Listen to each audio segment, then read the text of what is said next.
Welcome to another Sunday Live. Hopefully you guys are well. Had a good weekend so far. I'm just hearing myself so loud in the headphones. Let me just turn this down a little bit. Hopefully you guys are good and your studying has been going well this week. Let me just set my windows up so I can see what's going out. And I can see any comments that come in. Right, hopefully we got no internet connections problems this week. Let me just make sure. And it's going live out behind me. So yes, so we are looking good so far today. Fingers crossed, no internet connections and no YouTube problems. Right, if you guys got any questions, please put a Q semicolon in the chat followed by the question. It makes it a lot easier for me to find. Otherwise, it just looks like a comment and I may skip over it unintentionally. Let's just say a few highs. Hello. I can't pronounce your first name, so I'm not going to try to butcher it because my pronunciations of names is really bad. But welcome to you. I've not seen your name before, so I'm assuming you're new or a silent watcher. Let me just get to this thing. If you're new, type in the chat new so I know. Freddie, welcome to you and hello to you. Fragile, welcome. Again, I'm not seeing your name before, so I'm assuming you're new or silent watcher. Tay Rich is new. Hello, my first time to join your live. Welcome. First and foremost, hopefully you learn something and keep coming back until you pass. Let us know how your journey is going. What are you looking to take a test? Are you just studying for it? Are you just curious? Our first time here live. Oh, well, definitely welcome. Definitely welcome. Again, let us know how your journey is so far. What are you doing to get ready for your theory test? Have you taken one before? Catherine, welcome. And good morning to you. Again, another one that's new. Hyacinth, welcome. Oh, well done to you. Congrats on passing. Well done. You must be buzzing. Let us know what your next journey is. If you're going to take or book a driving test or looking to take lessons. Catherine's new. I've got some new timers, lots of new timers, first timers here as well. Welcome to all of you, basically. Diamond, welcome. Seagun, that's not good news for the weekend. Failed yesterday. What scores did you get? Hopefully you kept the paperwork on that. So just look at the paperwork. It's data, so you can take it from there. But let me know what score you got, and I can tell you roughly whether you should go for another one. Driving test this month. We're in March. Wow, it's March already. Taking the test, driving test this month. I wish you luck with that.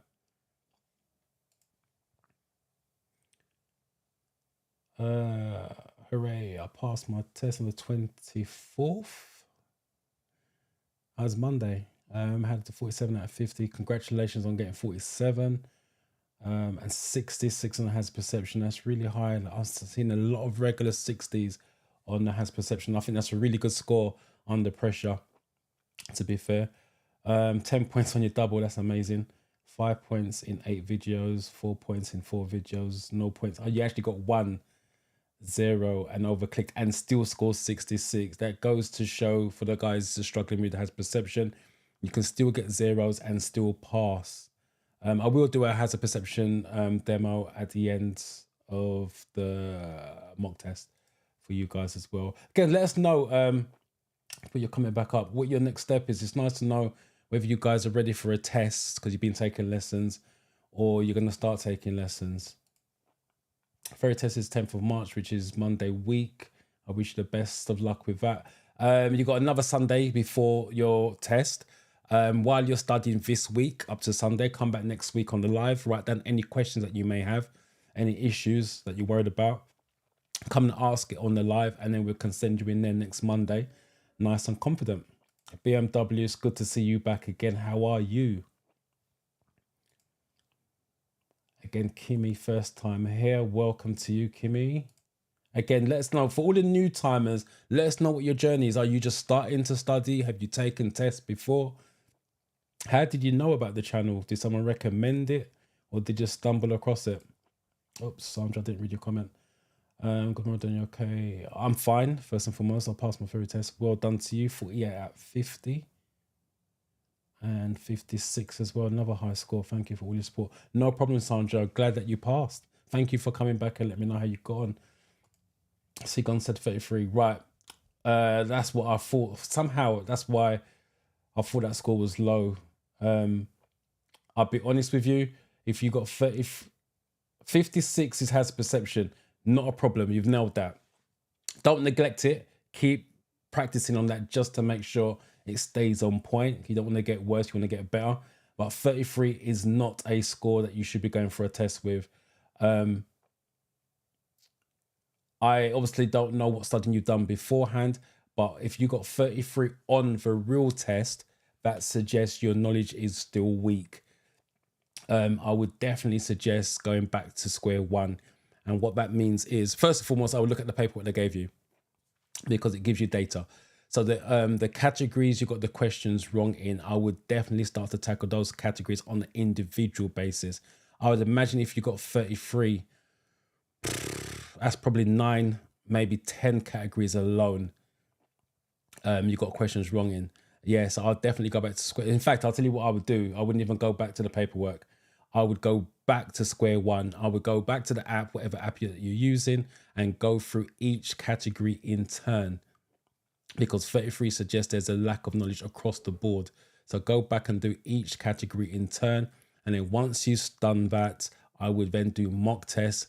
Make sure you're passing mock tests on a regular basis. It's funny because I got a couple of messages this morning on WhatsApp saying, I passed the mock test, should I take my test? Just because you pass one mock test doesn't mean to say you're ready for the real test.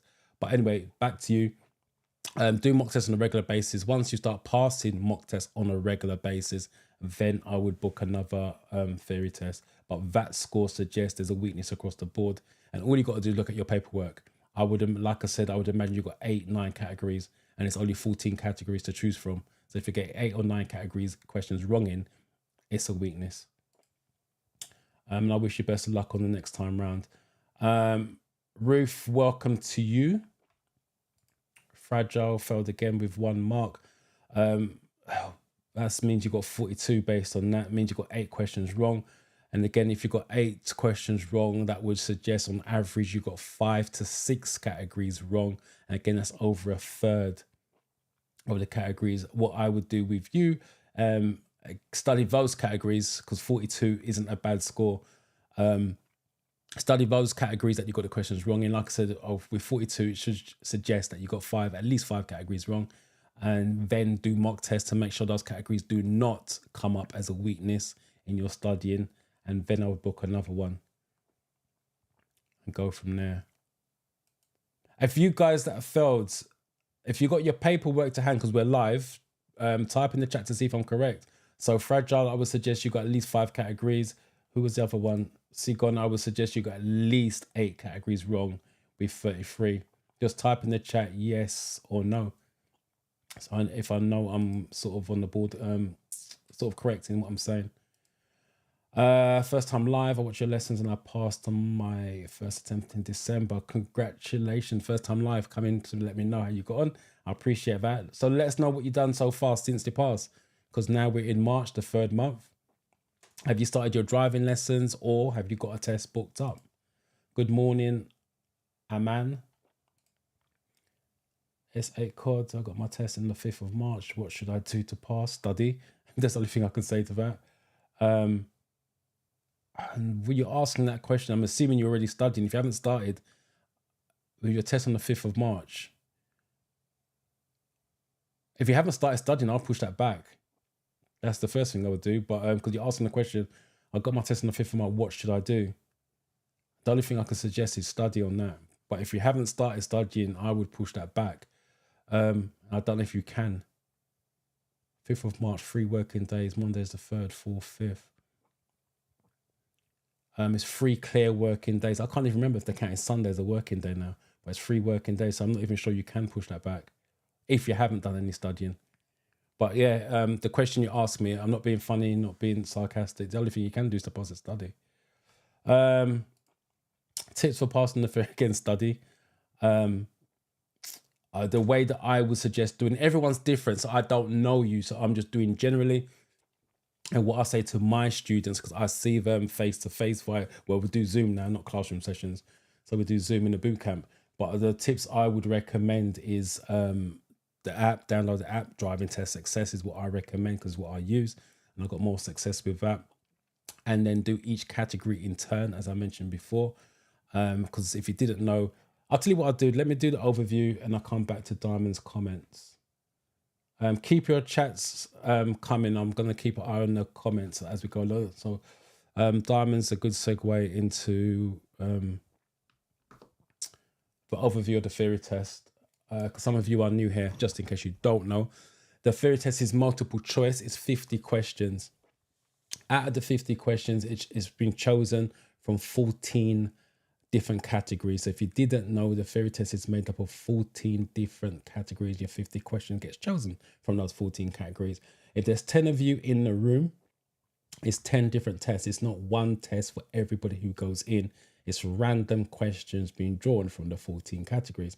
That's why I am a big advocate of studying the categories individually, so you fully understand the questions, fully understand the answers, because what's still common with you guys and the information I'm getting from the YouTube comments, the emails, and the WhatsApp messages.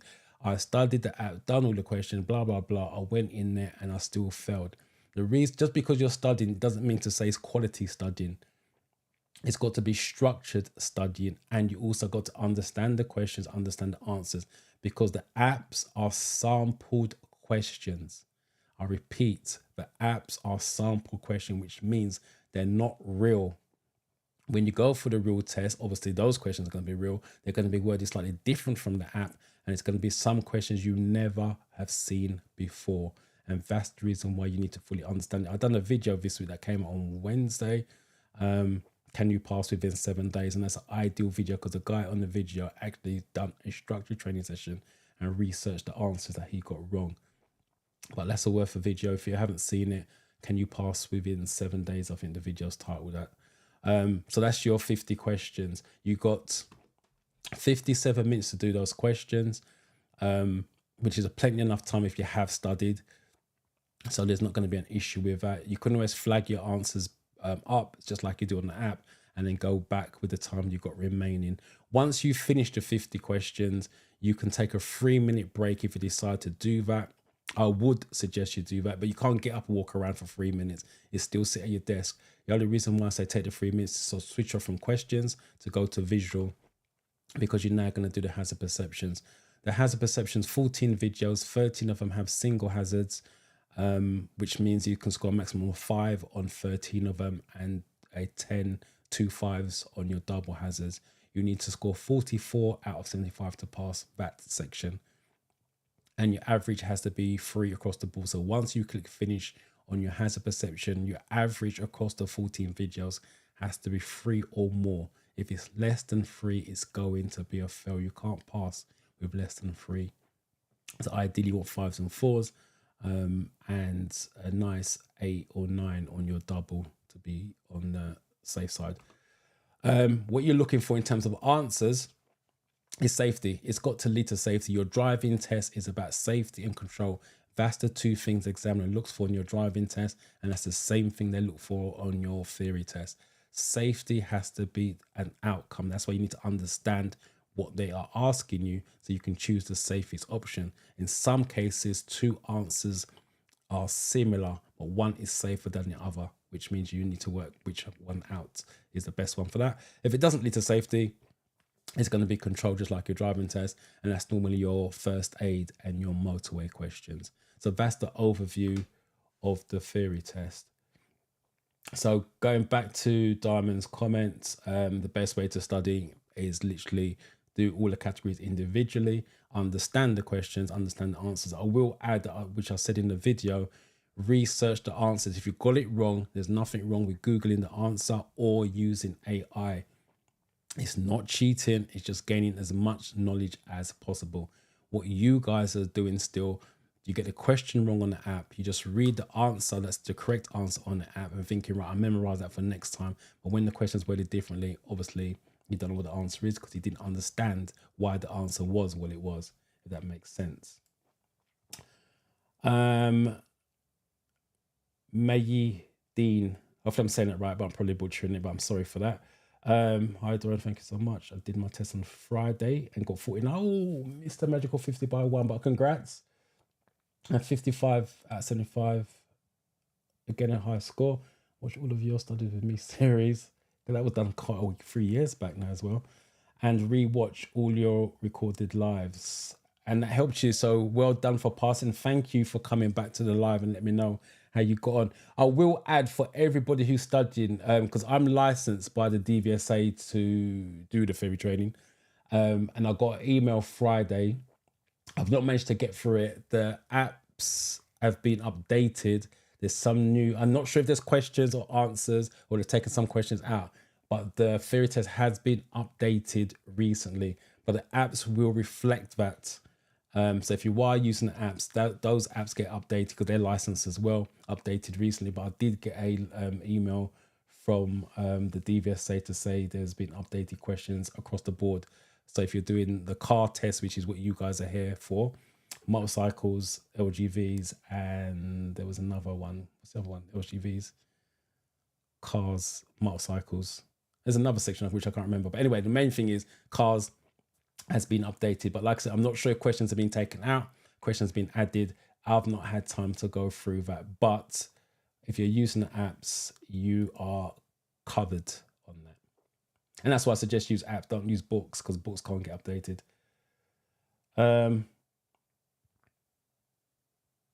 Have taken before 25th February, scored 42. So again, got 8 questions wrong. Retaking on the 13th of March, which is week after next. I was unable to go back to answer my 4 flag questions. Well, that suggests you ran out of time, which is a shame because maybe if you went back to the flagged ones, I just needed one of them to be changed to the correct answer and you would have got 43. But yeah, if you got 42, like I said, that's 8 questions wrong. And the reason why I'm saying 8 questions wrong, again, still common. A lot of people saying I failed by 1 and book another one straight away. The problem with that, you told your brain that you only need 1 to pass. That's why you booked it straight away. What you're now doing is telling yourself to aim for 1 more to pass. What's going to happen? You're going to study for 1 more question. It's just the way the brain works, which means if you don't get the 1 question, you're going to fail. That's why you should aim for 50 out of 50. And if you fall short, get a few questions wrong, you're still passing anyway because you'll fall over the line. Always aim for 50 out of 50. Never just think, oh, well, I need 43 to pass. Again, it's just a mindset thing, how the brain works. What you tell the brain to do, it will tend to do. So don't aim for 43, aim for 50. James, welcome. Right, let me do a good morning to you.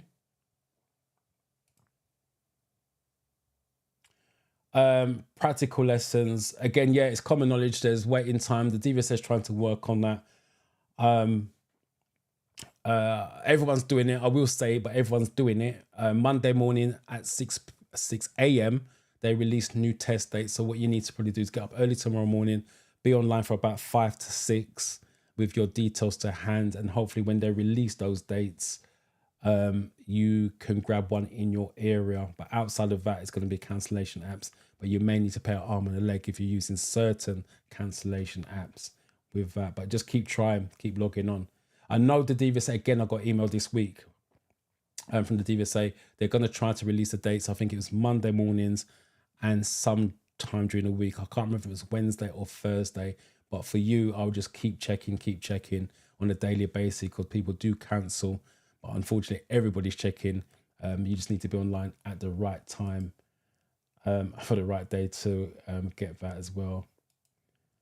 I got my theory test on Tuesday. Again, if you've got any questions, please put it in the chat and answer it. Let me answer it. So so I can send you in there really confident. Right, let me start the mock test. That's why you guys are here, not to hear me ramble on. So those of you that are new, the way this works is, let me get my mouse up. Or while you're doing it, I'm trying to get a bigger mouse. What must you do? Read the question first, by the way.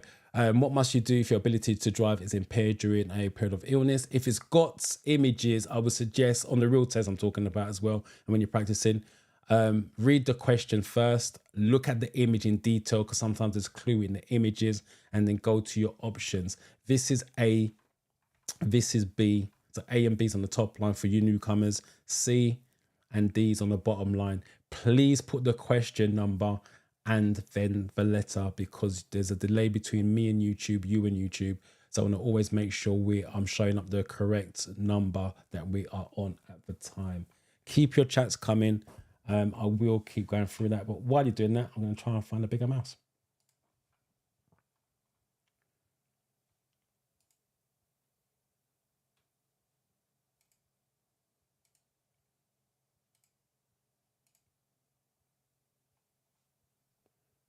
There we go. Right. Nathaniel.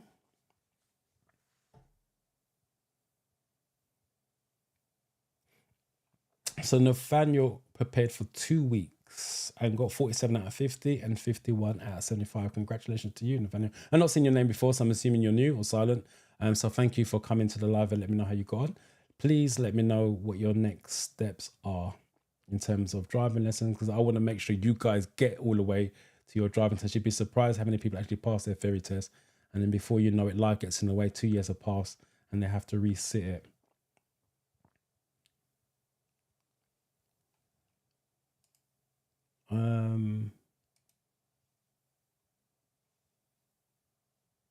Right, what are we on? One, man started yet, so we're on one. Two.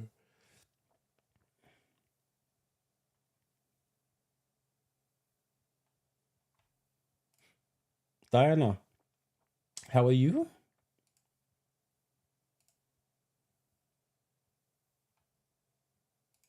Good morning to you. Right, Marissa, how are you?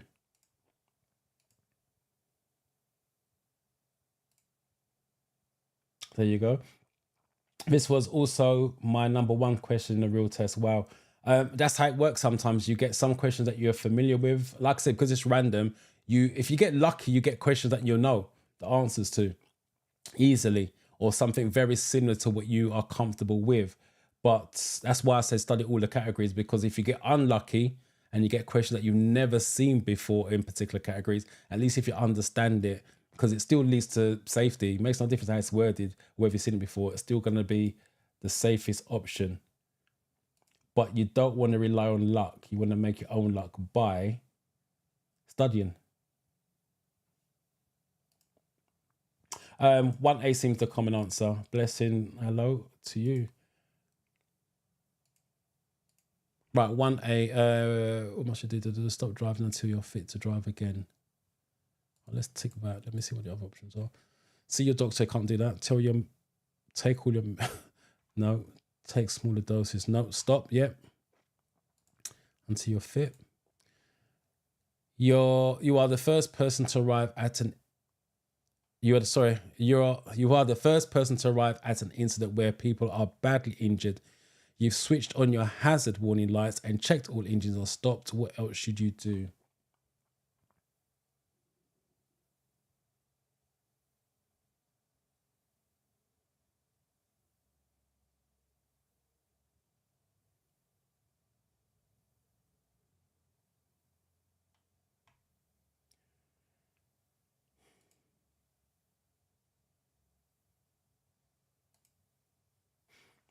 Catherine.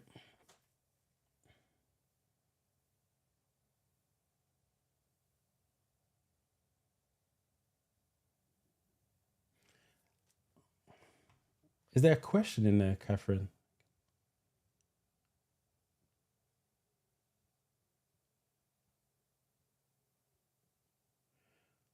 There's not a question. You're making a statement. So if there's a question I'm missing on that, please let me know.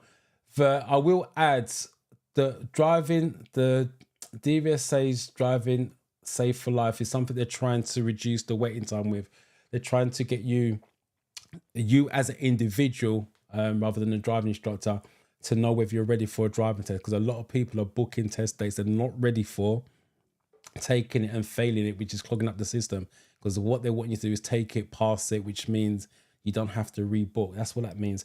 If you're asking about the app that has a perception, let me keep this simple.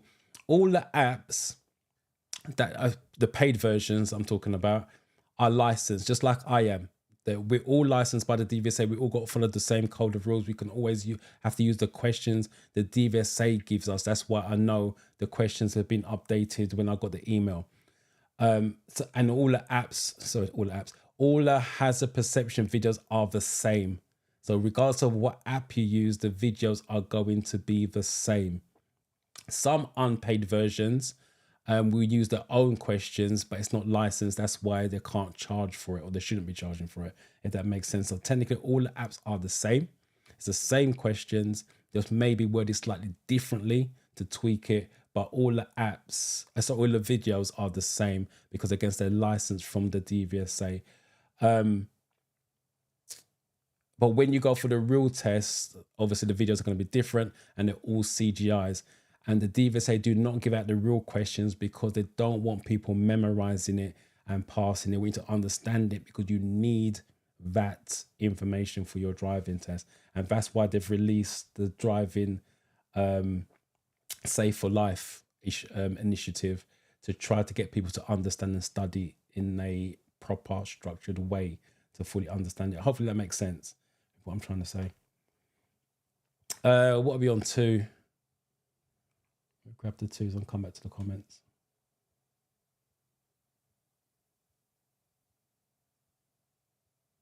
This is the first one I'm seeing, Diana.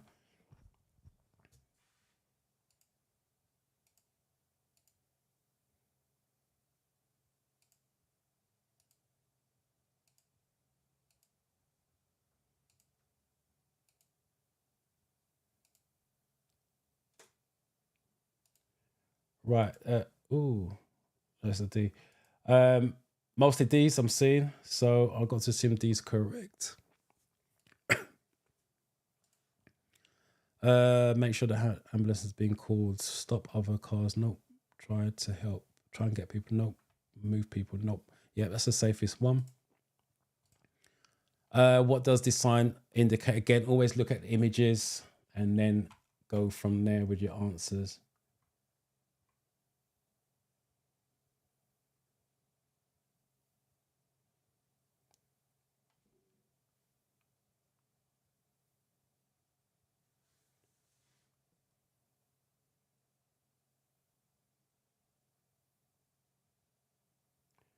Well, there's so many of you typing away. Oh, okay, let's take a look.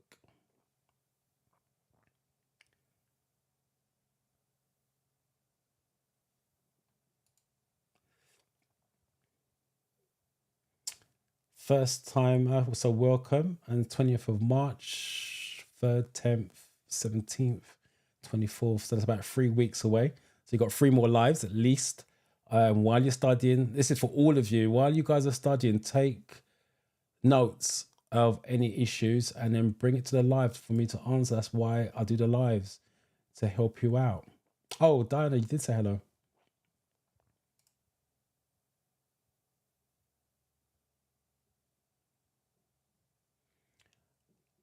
All right. I missed your first comment. That makes your question a bit more understandable. However, I tried for government website practice, but it failed. Is there any problem with the clicks connection or response of a website? That could be down to your, if you didn't via the website, that could be down to your connection, internet connection. I wouldn't do hazard perception via a website, because like I said, as you're finding out, the response could be different. Then the question, is it you or is it the server on their end? I would do the hazard perception via apps. It's going to be instant response because you're tapping the screen. That's what I would do. The questions you can do via the website. It's not a problem. But I personally wouldn't do hazard perception via a website. There you go. So it's making you anxious because you don't know whether it's you or the website.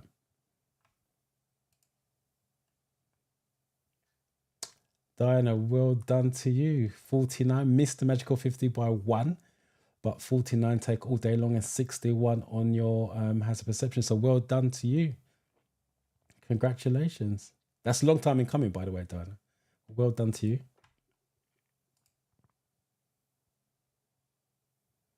No problem. Appreciate the words, James. I try to help you guys because I know there's lots of you out there struggling. And it's funny enough, when I started the channel, I didn't realize how many people. It's just supposed to be a few videos here and there. I did not realize how many people are actually struggling from the hazard perception for the theory testing, full stop. But it's only doing it over the years. I realize the way the question's worded is open to interpretation, and everybody sees it different. And that's what I'm learning even more through the boot camp, asking questions that they see it differently to what I see it, or see it different from the other students in the Zoom as well. So yeah, it's not, sometimes it's not because you guys don't understand it. It's just that you see the questions differently or interpret the questions differently to the way it's meant. And the DVSA don't make their questions clear, by the way, as well. So I fully get it, hence why the channel's grown and grown and grown. And I keep making more videos. Fragile 42, multiple choice. Again, that's 8 questions wrong. And that suggests you've got at least 5 categories with questions wrong in. With that, I would definitely, just go back to the paperwork they gave you, restudy those categories, and then do mock tests to make sure those categories don't show up as weaknesses, and then book another theory test. Got to go with that. Sorry, what number were we on? Number 3.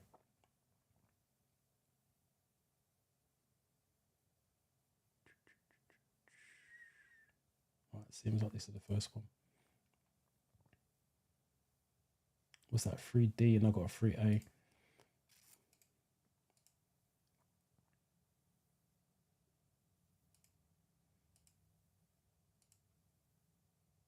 Some of you still not putting the question number. Please put the question number so I know we're on the right question. So it should be like that, 3D. Right, D seems to be the common answer.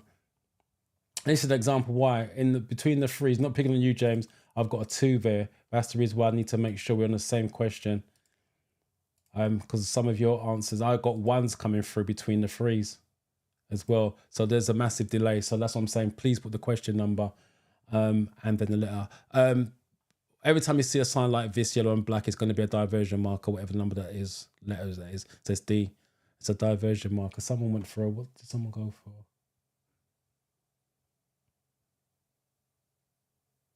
3A, a picnic area. As a driver, you don't need to know about a picnic area. What you need to know is about a diversion route. You need to see it from a driver's point of view. What's going to be more important? A cycle route here is not important to you at this point. A pedestrian zone is not important to you. A picnic area is definitely not important. A diversion route is, because you've obviously had the road closure, so you're going to be diverted. So you need to keep your eyes out for more signs. What will be a serious distraction while you're driving?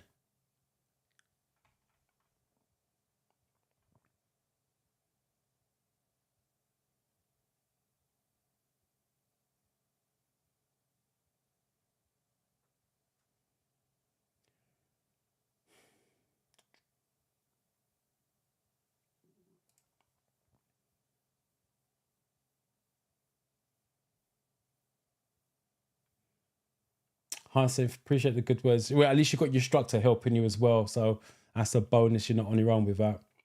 But yeah, like I said, it's common.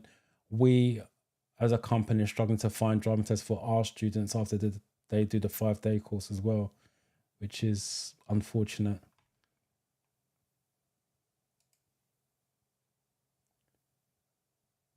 Yesterday, weekend tests, well done to 47 out of 50, well done, 60 out of 75. And even one of your clicks avoid and still got scored 60. So well done to you. Congrats. Let us know what your next steps are, driving lessons or driving tests. Marcel's wishing everyone a good morning. Got your test at the end of the month, 29th of March. So you've got quite a few more lives, a bit more studying time. Again, if you've got any questions, please put it in the chat, let me know.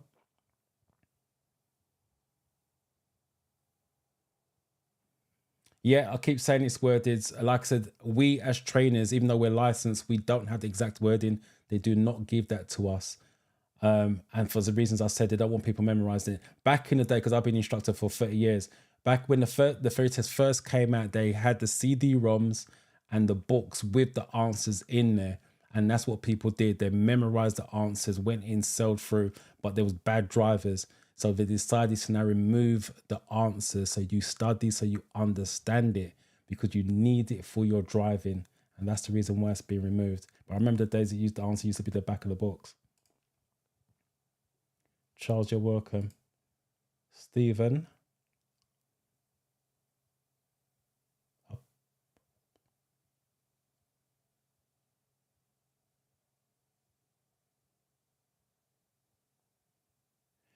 They're like, right, the people who are charging £200 plus, they're scammers. That's how you have to look at it. Regardless of what the country, the banks, whatever it is put in the way of scammers, they still find a way around it. The DVSA are trying to tackle it, but being scammers, they find a way around whatever they put in. That's just the way it is. So you have to look at these guys here that's charging £200 as scammers. Regardless of what you put in place, they will still find a way around it. Whether or not they can either eliminate it completely, who knows? But if it was possible to eliminate it, then bank scammers would be eliminated, if that made sense. So they may be able to reduce it, but me personally, I don't think they'll be able to get rid of it altogether. That's just the way it is at the moment. But keep trying to get that test. Essay called I've already studied, and this is my 4th time doing it. Again, I get this a lot. I don't know you individually, so I'm not gonna say you should be passing. A lot of people that I've spoken to say, yeah, I've studied X amount and I keep failing. Studying, just because you read an app or do an app or whatever it happens to be is what you're doing, doesn't mean to say you have taken the information and retained the information. There's a difference between studying and taking the information in and understanding the information. If you notice, I keep saying you got to understand it. I don't say study, I say understand it. If you understand it, I'm not saying you're going to pass first time either, because sometimes you go into a test, you do get nervous, that changes things and makes you overthink it, that is a blah, blah, blah. But just because you studied all the questions and done all the answers, or even maybe passing mock tests, it doesn't mean to say you're going to pass the real test, because you may not have understood the questions or understand what they're asking for in terms of the answers. So that could be a reason why. But like I said, I don't know you. So it could be a learning disability. I don't know. But just because you've done all the studying doesn't mean to say you have the right to pass. What you need to probably look is deeper to why it's taking you 4 times of passing. I would add to that, if you've passed 4 times, it means you've got 4 pieces of data. So I'll put the paperwork side by side, all 4 of them, side by side. Look at the categories you've got the questions wrong in, and then see if there's a common theme. So for example, if across all 4 you have motorway questions, for example, in all categories, that tells you straight away your motorway section is poor, it's weak.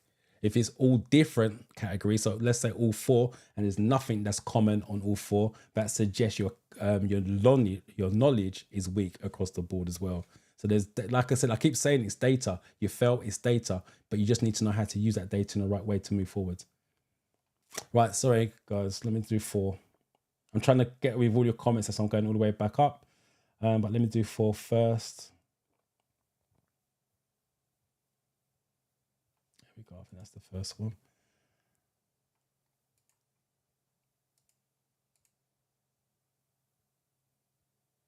Beatty Fish 2. I've never seen your name before, so welcome to. Crazy name, I like that name.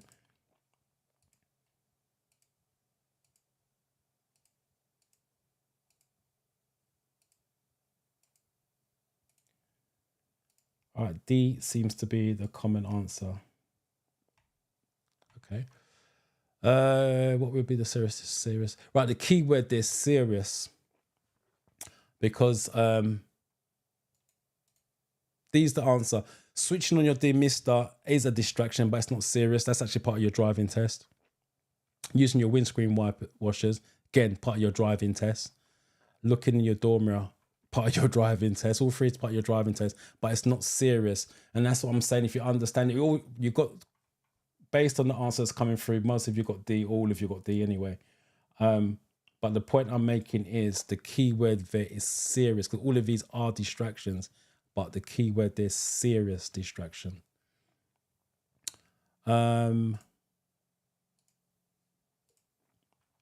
Why should drivers be more careful on roads where trams also operate?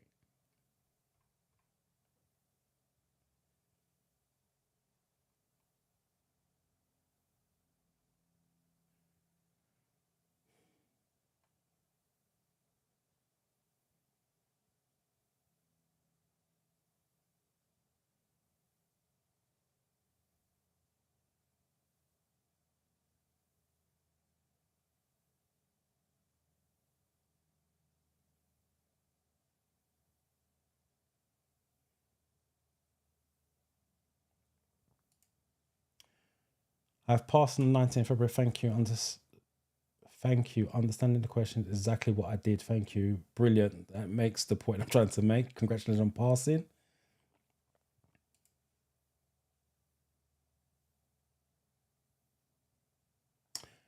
You can't say there's nothing for 2 years because they only release 6 months at a time. So you can't say there's nothing for 2 years. It's 6 months.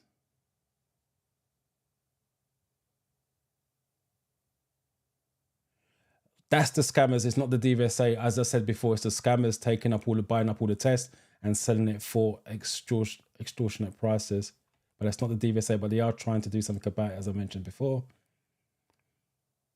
Sandra's saying the questions were worded differently, so you need to read it carefully, but all answers lead to safety. There you go. I could recognize most questions from the live mock and study app. Good morning. Laddie, can't pronounce that properly. Hello, doing now here, new here. I'm glad they've been helpful. How am I practical? I'm hoping that you mean practical drive. Oh, lost the thing. It's still there anyway. I had my practical test in January and I passed at my first attempt. I hope you meant that your driving test, so that's you done and dusted. If it is, congratulations on passing your driving first attempt, because that's not easy either. 5.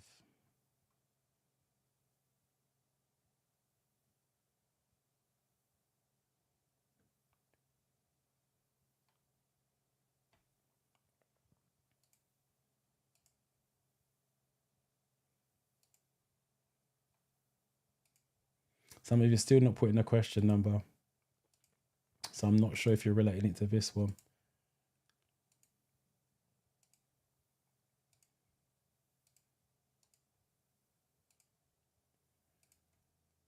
And B is overwhelming. So let's take a look at what B is.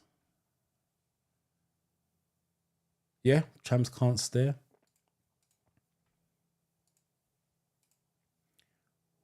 What does this sign mean? Always look at the image because there's clues sometimes in the image.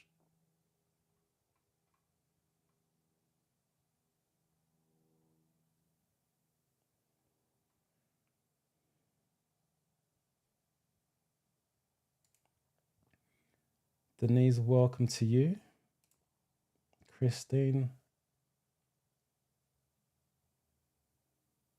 Well, congratulations on passing, first and foremost. Thank you for coming back to a live, or coming to live. I've not seen your name before. 40 out of 50, so Mr. 50 by 260 out of 75. Well done to you.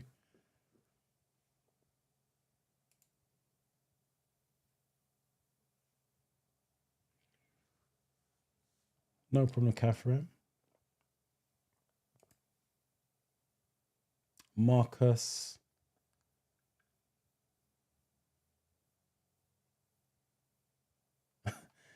Okay, hey, was it the Marcus from last week?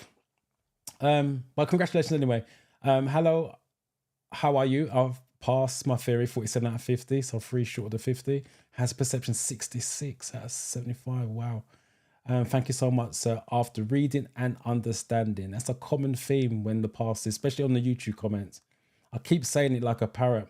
It's about understanding. You can read all day long, but if you don't understand it, it means nothing. Thank you. Ashan, 45 out of 50, 64 out of 75 has perception test.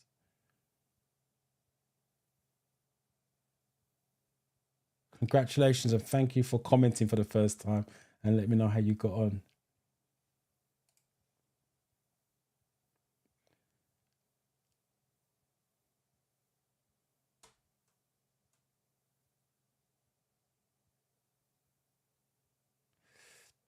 So I'm just trying to make word of this. Hold on 1 second. Hello, I'm new here.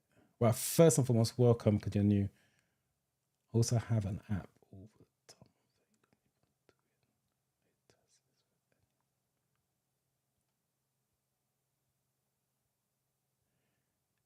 Yeah, straight away picking up on what you're saying is because this bit here, I'm doing the test. Is there any way of me learning to get to pass? I tend to forget. Straight away, I'm picking up you forget. You're trying to memorize because there's nothing to forget. If you know it and understand it, what are you forgetting? So that suggests to me, if you was in my classroom, that you're trying to, I pick up on words, I work on mindset, done it for a number of years, especially with teaching, because you need to keep people calm. So what I'm picking up, breathing between, again, I don't know you, but I've got to pick up on what you're saying.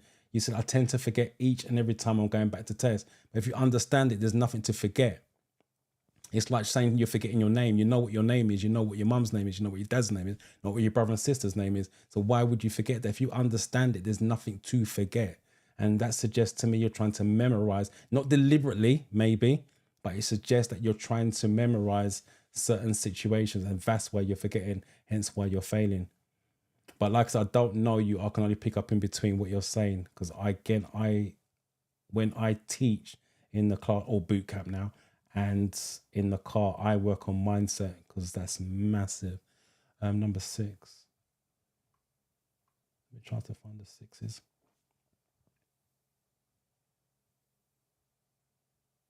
Looks like this is the first one. How many of you are here? 8 and 9. There's a lot of you typing away. Appreciate you guys getting up your Sunday morning, by the way, and being here. Thank you.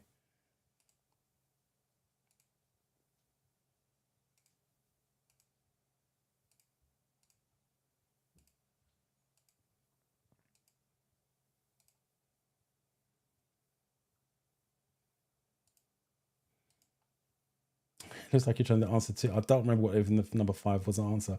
But anyway, you got 6C in there. Right, C seems to be... Oh, got a B here. C seems to be the common answer, but someone put a B. Let's take a look at what B was. Approaching traffic passes you on both sides. That's impossible. It says approaching traffic passes. With signs and images, you always go up. That's what I would suggest that you do. It makes life a lot easier so you go from bottom to top. If traffic is coming and passing you both sides, that means they're on the wrong side of the road. You're in the middle and someone's on the right-hand side. That's impossible for that to happen over this country anyway. So it's going to be, if you look at the arrow, one facing left, one facing to the right. So it's going to be past either side to get to the same destination. As I say, sometimes it's clues. So you can go to the left, you can go to the right. So this would normally be on a one-way street, a wide one-way street where you got island. So you imagine the pavements here, island in the middle. So you can pass here, island in the middle, and you can go to the other side of the island and still get to the same destination. That's the reason why this is C. What does this sign mean?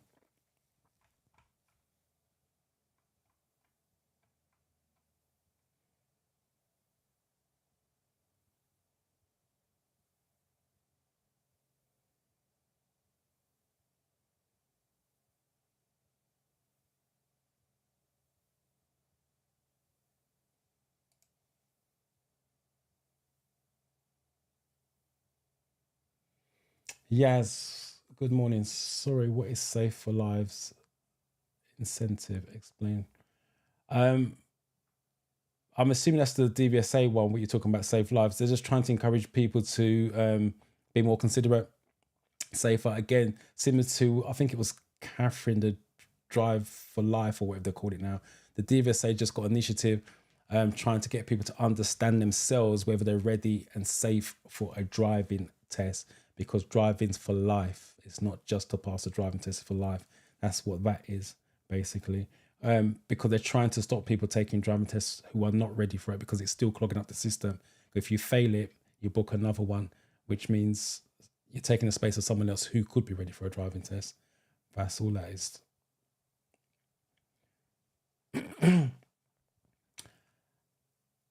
Aziza. Yes, I saw your message. I didn't have time. We had issues within the boot camp with the extra training material. So I was trying to sort out the login issues for everyone. I did see your message and I did pencil you in to answer all the emails and WhatsApp messages that I have not got around to this week. So you will get a message. I'll say congratulations now live to you. But I will reply to you today at some point during Sunday when I got time, because we've got the login issues all sorted out. But congratulations though. As I said, I read all the comments on the YouTube, WhatsApps, emails. I just can't respond to all of them sometimes. Oh, you got your test tomorrow, Catherine. Again, if you've got any questions, type it in.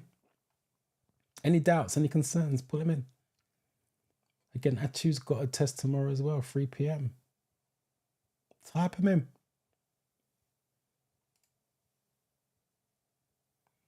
Christian's past 48 at 50, 48 out of 50. Missed the 50 by 2, 60 at 75. Guys are hitting 60s, man. Brilliant. I've done a couple of videos, I think it was last year, and I couldn't even get 60 while I was recording. So you guys are actually better than me. Right, what are we on? Number 7. I think my scores were like 47 50s on the recordings.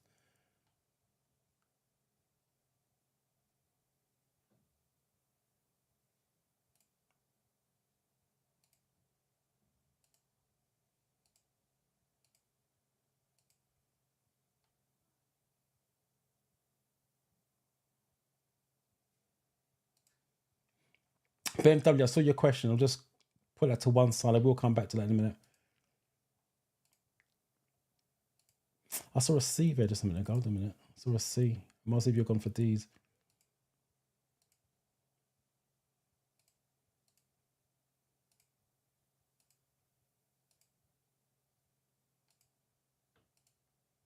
D. Someone went for C. What's C? Ring Road is an R. It's the capital R and the green background, I believe. This is a mini roundabout.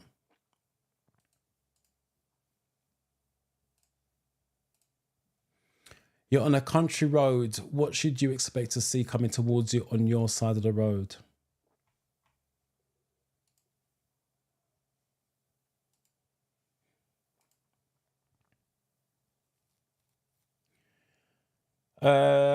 BMW, where would parking be likely to cause an obstruction? That depends on the option they gave you, but the common option is a driveway. Across someone's driveway, that's an obstruction, because if they want to get out or get in, they can't.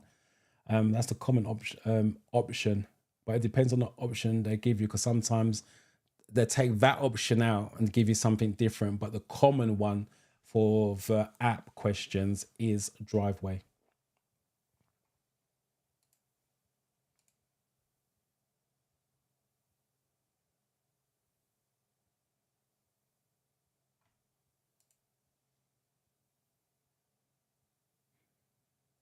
I'm struggling with red lane. Can you explain a little bit for me, please? I don't know what you mean by red lane. Do you mean red line? If you're talking about red lines, I'm not sure what you mean by red lane. If you're talking about red lines, that's parking. It's no stopping. Parking, the questions normally with red lines is, why is it there? What's the purpose? What's it for? It's to ease congestion or help traffic flow. There's no stopping, no parking. Other options, that's all it is. It's similar to yellow lines. The difference between yellow lines and red lines, there's no stopping whatsoever. And yellow lines, there's a tolerance, normally about 5 minutes. Red routes, you normally find like government buildings where they don't want any stopping whatsoever for obvious reasons. That's what it means. But if that's what you're talking about, that's the answers to what red lines is. Just no parking, no stopping. Helps traffic congestion or eases traffic flow. If you're talking about something else, put it in the chat so I can answer it. Marie, appreciate that. I appreciate you guys coming to watch, because if there was nobody here watching, there's actually 99 of you here at the moment. If there was none of you watching, I wouldn't be here because it's pointless. But if it's helping and you guys are coming to watch and taking part, but answering the questions and asking questions, I'll be here as much as I possibly can. Again, it's to help as many of you pass as possible, especially this year, because I will believe the driving test will get slightly harder as time goes on. And as I said, the theory test has just been updated last week. I think I got an email Thursday. But don't start freaking out and say, oh my God, the theory test has been updated. They'll either take questions out or put a little questions, when I say little, put other questions in. It's still going to lead to safety. But again, if you're using the app, those apps get updated straight away. Good morning. So don't start free. That's why I keep suggesting use apps rather than anything else.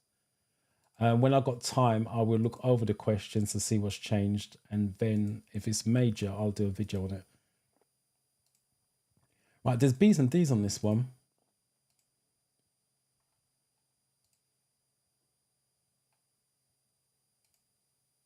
Yeah, that's just ease. The questions, like I said, what's it for? What's the purpose? Eases congestion or helps traffic flow.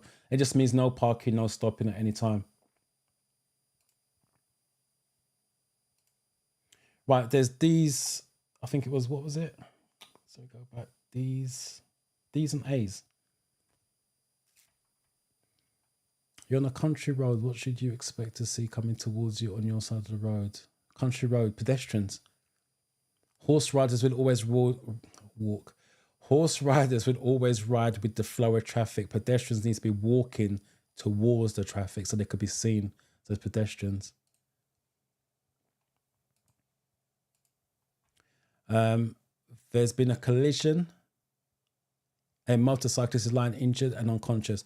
Why should you only remove the helmet if it's essential?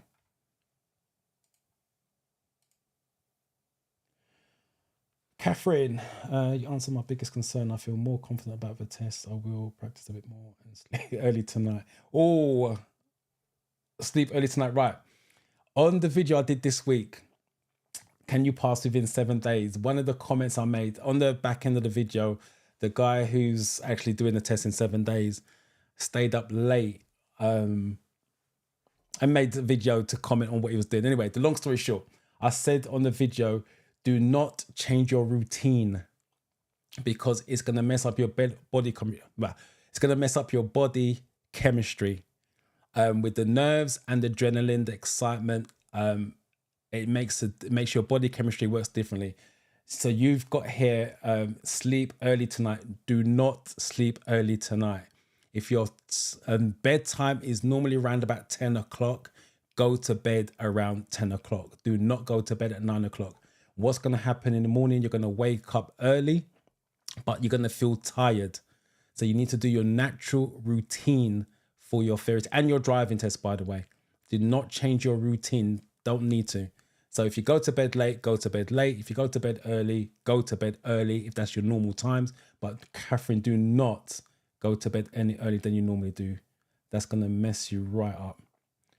Especially because your test is tomorrow. I'll show you said it's Monday after the weekend as well. If you do weekend, just do your normal routine. And I also will add, if you have breakfast in the morning, especially for your driving test, if you are a breakfast eater in the morning, have breakfast. If you don't have breakfast, then don't have breakfast. Literally stick to your normal routine. The reason for that is because your body will expect fuel. Because sometimes your nerves says you don't feel hungry, you're not going to eat anything. You still need to eat something because your body expects it. So do your normal routine. Do not change it. As I said, I work on mindset, and after the years, you work out what makes people tick. And trust me, food and sleep are one of the two major ones. And the caffeine. If you don't drink caffeine, do not start drinking Red Bull. The amount of people that come to a drive and says, oh, my friend told me to drink Red Bull. No, don't do that. Please tell me the end of a dual carriageway. What's the speed limit? End of a dual carriageway is 30 miles an hour. because you're going back to a built-up area. 9.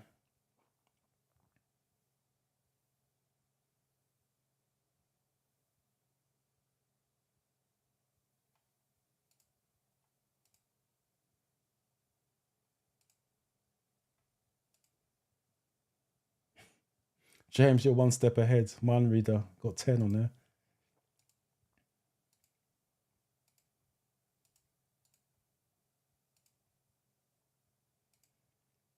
Good.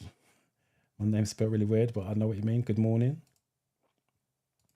Right, B is the common answer. Let's take a look at what B is. Collision, motorcyclist. Why should you remove it? Could be B. B is the answer. Remove it could make anything go. Oh, why should you only remove? Okay, I'm with that. See, you got to read it carefully. Make sure you understand it, because I couldn't work out why B was the answer. But when I got the should in there, yes. You're driving a slow-moving queue of traffic. What should you do just before changing lane or changing lanes?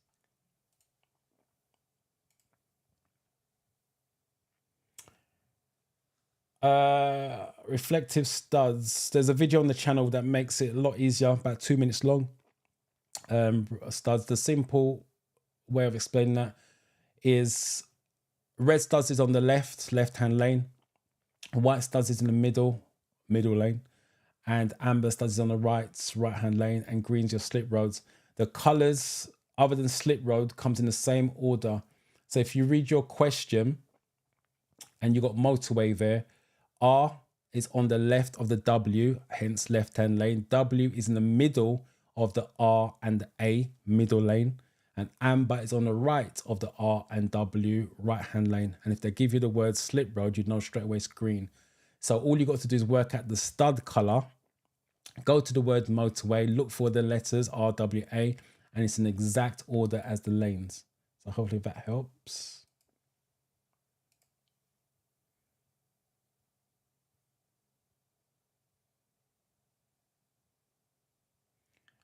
Dana said I had that question in my test. For answer was Browser Hill.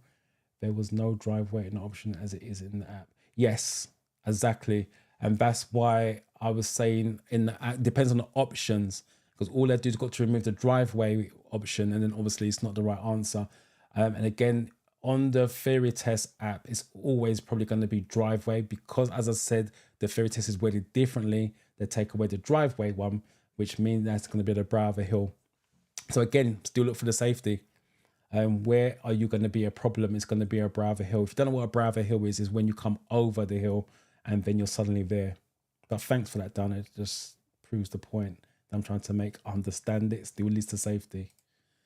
10.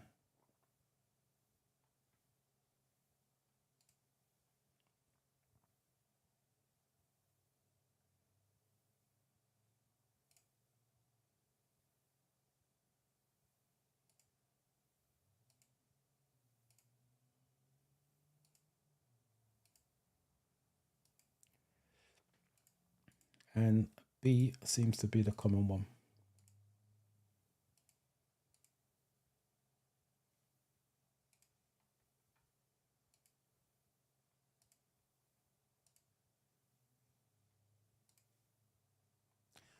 All right, what was it? B. Look for motorcyclists. Yeah, that's your pizza delivery guys and courier guys. Time is money, so they will bob and weave in between the traffic. So always check your mirrors before changing lanes. Unless you has a perception, by the way, checking the mirrors, which I'll explain later on.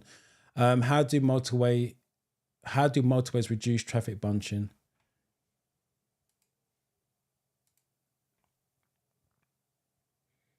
Any tips about practical lessons and practical exams, please? Thanks. There's lots of practical tips I can give you, but it depends on what stage your learning is at. The only thing I will say with the practical lessons, don't be afraid to make mistakes. Practical exams,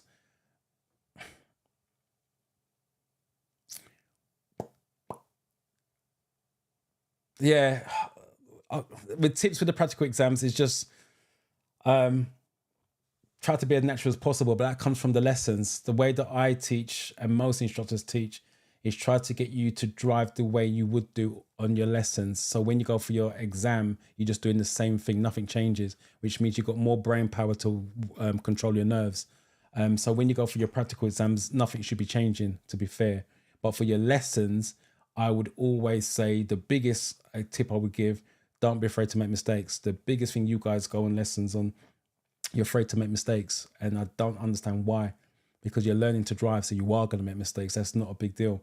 Your instructor is going to keep you safe anyway. And when you make a mistake, you learn from it. It's no different from the way that I explain it with my students is if you make a mistake on your driving test, it's no different from getting a question wrong on the theory test. It's data.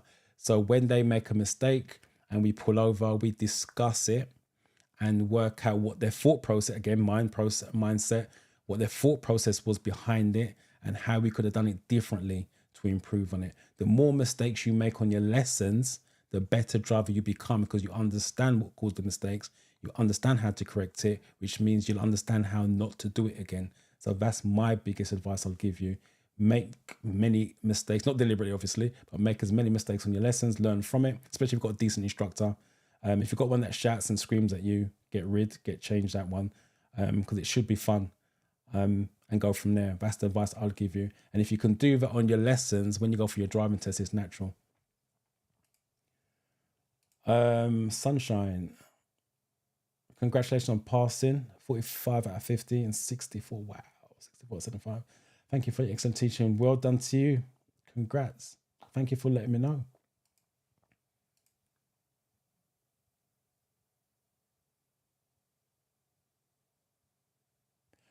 AJ, I'm assuming this is a driving test. I also got one serious. I must have missed a comment on this because you said I also got one serious on a roundabout and 4 minors, but also felt like the stuff over being very kind and generous.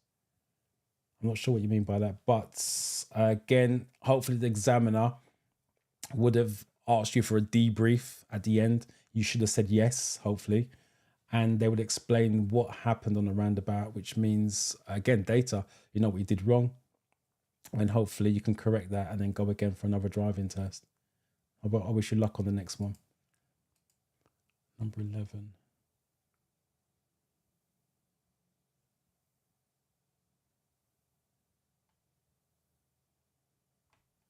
And Diana's just saying on their comment with the brow of the hill, safest option.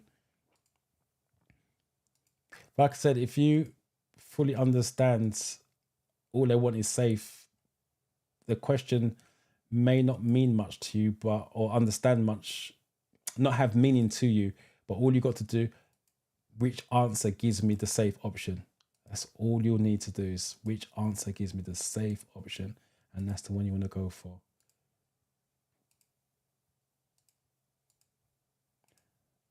All 11 A's.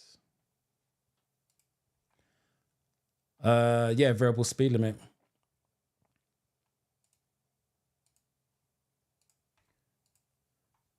When may a passenger travel in a car without wearing a seatbelt?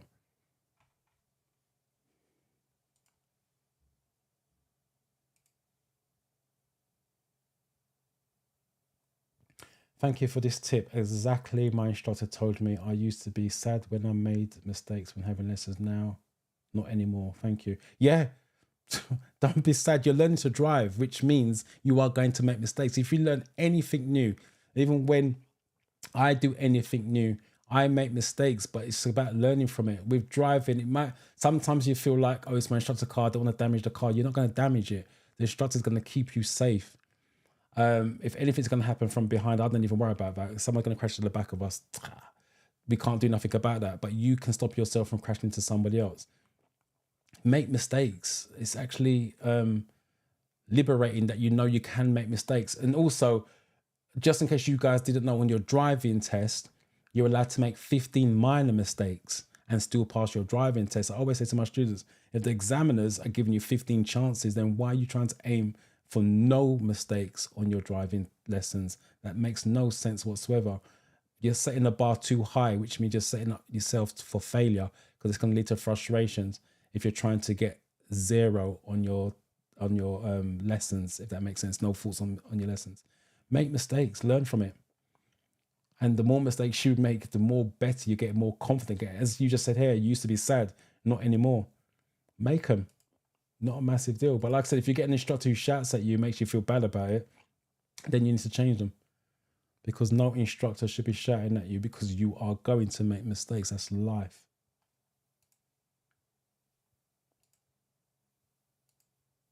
And your lesson should be fun as well.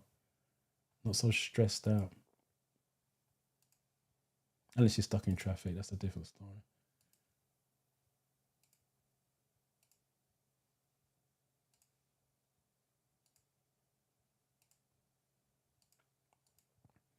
And the other thing I will add about, because you asked me for another tip as well. So it seems like you've got a decent instructor, by the way.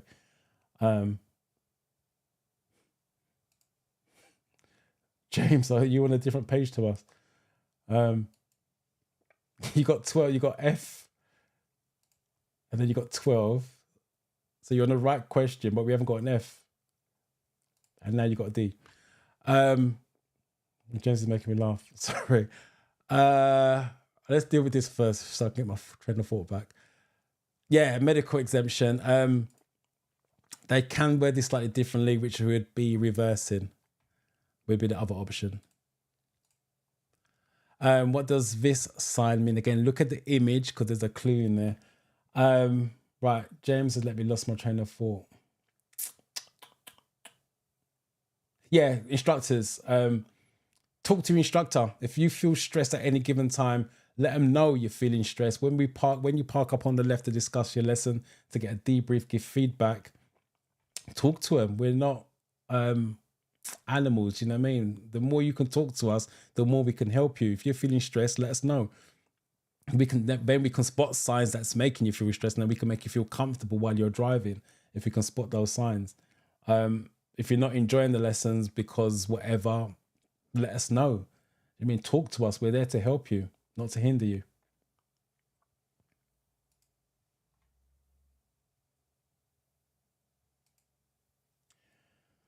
I did my first theory driving test yesterday. Unfortunately, it remained just 1 mark to pass the multiple choice. So that's 9. No, it's not. 8 questions wrong. Again, picking up what you're saying, you said it remains. I'm assuming you failed before. So what I would do again now is get the paperwork from previous and put it side by side and see if there's a common denominator in terms of the categories. If there isn't, then it's more or less back to the drawing board, because it shows a lack of knowledge. And if there's a common denominator, then you need to make that category stronger by restudying it and then going again. Because that shows, if it's 1 mark, it shows consistency. And it's not the consistency you're looking for, because obviously it's short. So look for the common denominator between the two. I'm assuming it's 2 tests that you've done, and then go from there.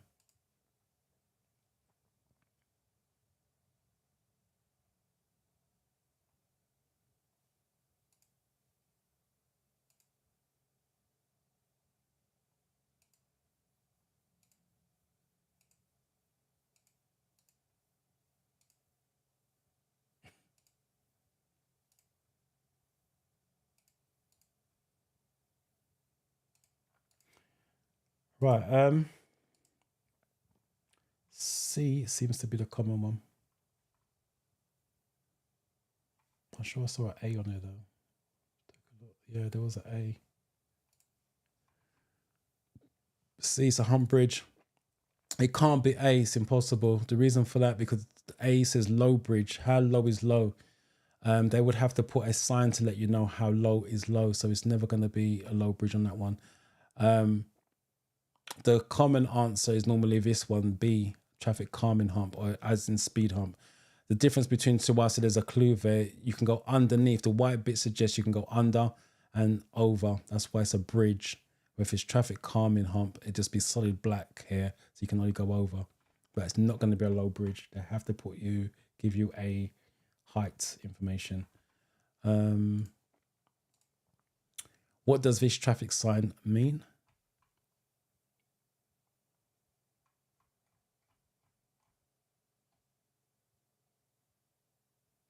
Oh, it was Marcus. So I'm going back all the way to the top. Top was you, Marcus. Well done. I know you asked quite a few questions last week, and obviously it's paid off.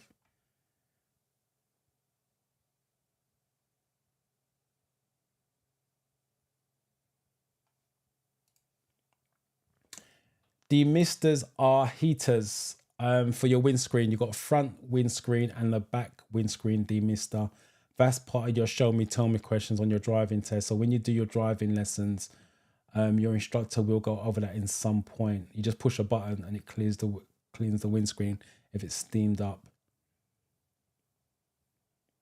So that's what the demister is. But you're going to cover that on your driving lessons as well. How can you join the boot camp? The link will be in, the link is in the description of this video. When this live finishes, YouTube will process it. It stays up. If you go in the description, the link is there, and it takes you to the website. Or you can go to the website www.drivingferryuk.com and see the available Mondays that's on there. Just in case you don't know how the bootcamp, this is for everyone. The bootcamp works Monday to Friday, 4:30 to 6:30 p.m. We do live training, structured, obviously. And we'll go through everything you need to know to pass the theory test within 5 days. A lot of them are starting to pass. The ones who took the bootcamp 2 weeks ago, 2 weeks, 3 weeks, they got test dates and starting to pass now. Got a lot of emails coming through passing with flying colors. So that's how it works. Monday to Friday, 4:30 to 6:30, we do live training, Q&A, do a quiz at the end of each day to make sure the information is retained. And you have now, I've increased it to 28 days. You've got 28 days access of further information, more training, all the relevant videos that you need under one roof. So you don't need to go anywhere else for any videos. I've recorded every question of every category. So if you struggle with a particular category, just go to that category, and it's been filmed. But they're filmed in small bite-sized chunks, 7, 8, 10 questions at a time. So you've got time to take it in, absorb the information, and then watch the next video with that one. And also you have access to the live recordings. So every session or your session is recorded, uploaded within 24 hours, and then you can watch the replay back, forward it, pause it, take notes, and everything else. So it's comprehensive to give you the best possible chance of passing. What number are we on? 14. But yeah, if you're interested in that, the link is in the description.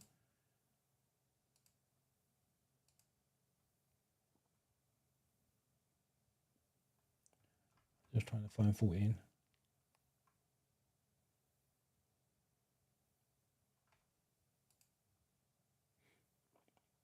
But I will add as well, with the boot camp,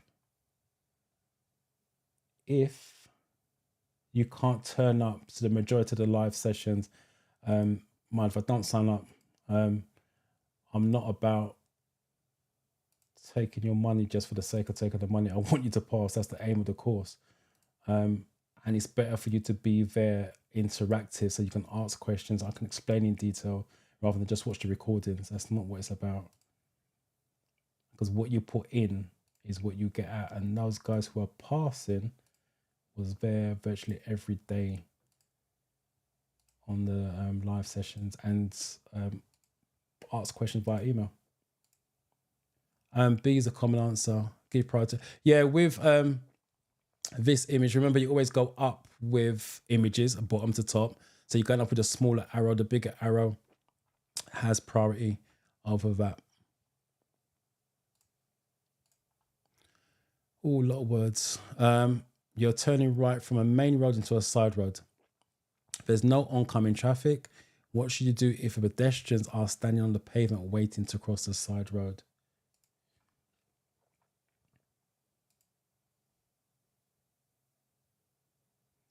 Marie, still waiting on my provisional coming, so I'm studying. Yeah, that's fine. Nothing wrong with that. Just because you ain't got provisional doesn't mean to say you can't study, which is brilliant, because once it comes, hopefully you can just go straight in and book a theory test and take it straight away and pass it. So you're doing the right thing. Prof. joined 2 weeks ago. And congratulations on passing 5560 out of 75. Well done. Thank you for coming back and let me know.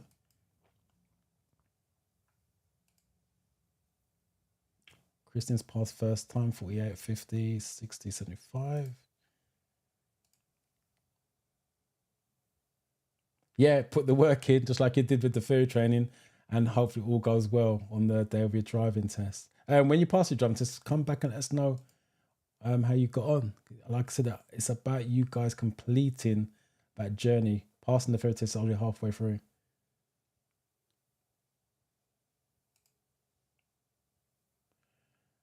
How can I fit in the boot camp that I do close from work around 6 p.m.? I don't understand what you mean by that. I get the first part. What do you mean by close from work around 6 p.m.? Do you finish work at 6 p.m. or do you go to work for 6 p.m.? Just give me a bit of clarification on that, please. Nana.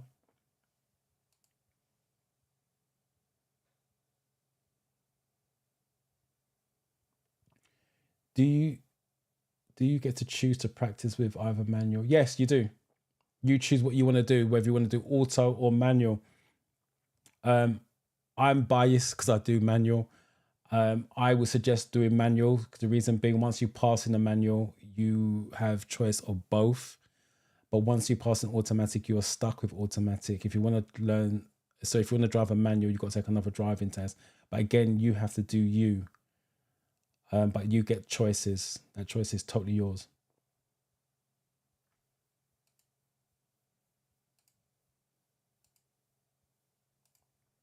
But again, if you're a younger person, 17, 25, maybe 30, I would try to do manual as much as possible. Because like I said, you don't know what route your life's going to take you. If you get a chance to do a company vehicle, stuff like that, companies normally do manual cars, not automatic. But if you're older, then obviously you're set in your ways, you know your life, then automatic is not going to be a problem. I know a lot of people say we're going down automatics anyway, blah, blah, blah, electric cars, but that's not going to be happening for a while, especially for the cars to become affordable. Just because you're going automatic doesn't mean that everyone can afford an automatic electric car. So I would seriously consider your age and then decide if you want to go down the manual or automatic route. Because like I said, I know a lot of youngsters who've gone down automatic because it's quicker, it's easier. To be honest, it's not easier, but that's just the perception of it. And now the route they took in life, they need a manual, so they've got to come back now and learn a manual.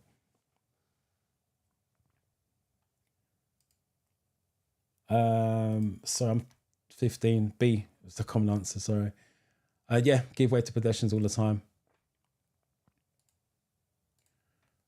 You're traveling along a motorway. When are you allowed to overtake on the left?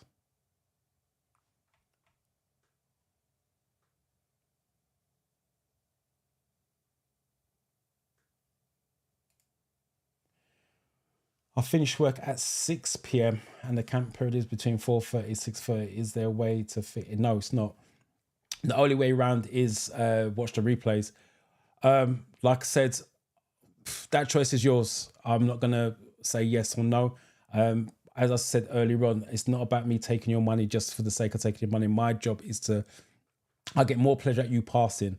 The way you're going to pass, there's no guarantee, so I can't guarantee it, but you're going to get better success by being there live, because you can ask questions and hear other students ask questions. And it may be a question that you are thinking of that are scared to ask. Believe it or not, even though we're on Zoom and it's an enclosed training area, some students are scared to ask. It's only like Tuesday, Wednesday, they start to feel comfortable asking questions in front of other students. So that's the reason why it's done in a learning environment like that. If you feel you can learn from the videos, then obviously you got access to all the videos Monday to Friday, the days you can't make it. But I would prefer you to be there on a daily basis, at least 3 out of the 5 days, and go down that route. So you have to decide whether or not you can learn from the videos of the training session that you miss. I will add you got the 28 days extra training within the training platform. Like I said, I've recorded every question, every answer. So that's the way you can learn as well. That choice is yours, but I can't make that decision for you.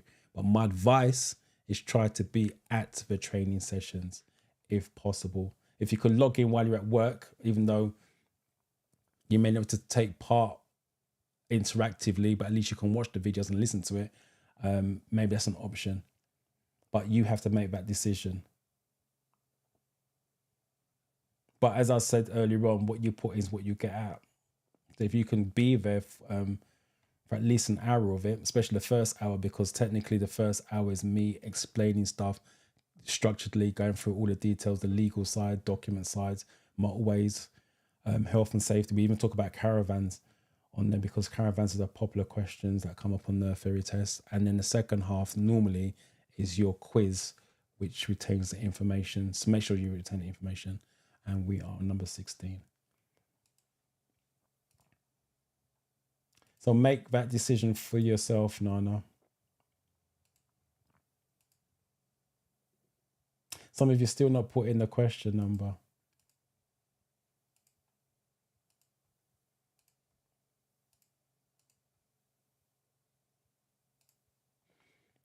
Me, BC, my first time here, my theory test on 7th of March, which is next week. If you've got any last minute questions, put it in the chat before we sign off. If not, I wish you the best of luck. Tina, hello and welcome. I wish you the best luck on the 7th. You guys are going for C.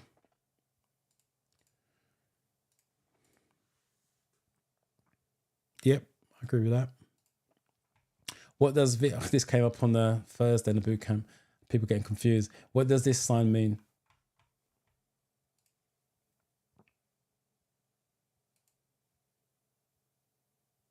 There you go.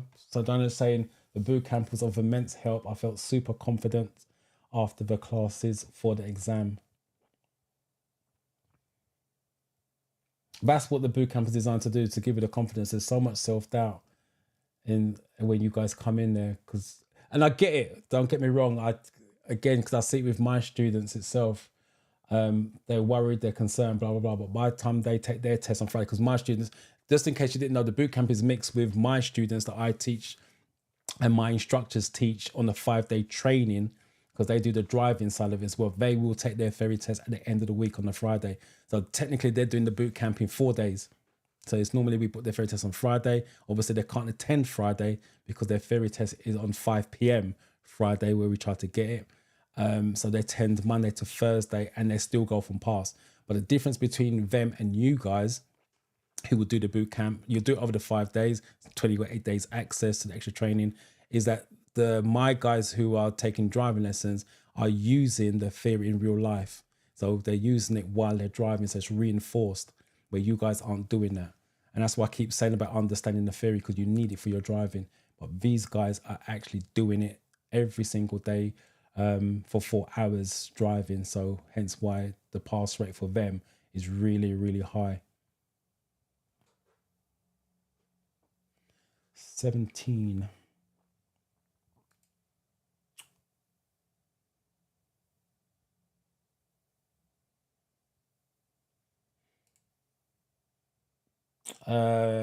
I'm assuming you meant the one before 16, and I can't remember what the answer was. Oh, traffic going slower in the right-hand lane or something like that. In the description of this video, of the last 3 or 4 videos, it's in the description. Or you can jump on the website, drivingferryuk.com.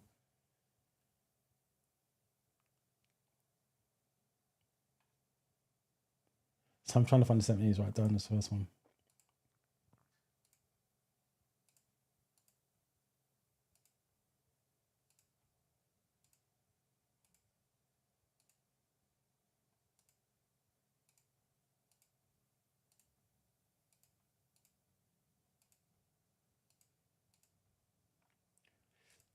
I've got A's and B's on this one.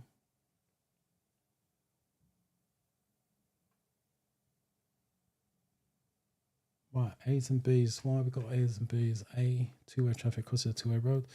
Two-way traffic across the one road. Yeah, these are the two common answers that came up on in the boot camp. There's two similar signs. As I always say, I don't know if this was shown. Let me do it. Right. With images, always go from bottom to top. So you're starting at the bottom, you're going to the top. So you're on the one way. Two-way traffic crosses a two-way road was A. It's a wrong answer. And B, two-way traffic crosses a one-way road. So you're on the one-way road going up and the traffic is crossing your path. So two-way traffic crosses a one-way road. That's the easiest way to do it. So always imagine with all images, all signs that you're going from bottom to top because we drive on the left. And this just tells you you're on the one-way street and the traffic is crossing your path. That's the reason why it's B. There is a sign similar to this, but it's going the other way around. What would suggest you're driving on an icy road?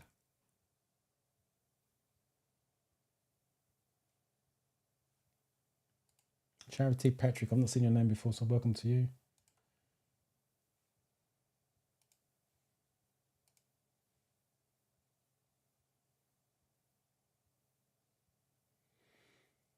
Sahid, came last week and been watching your videos. I passed my test on Thursday, 45 out of 50 and 60 out of 75. Well done. Appreciate you coming back.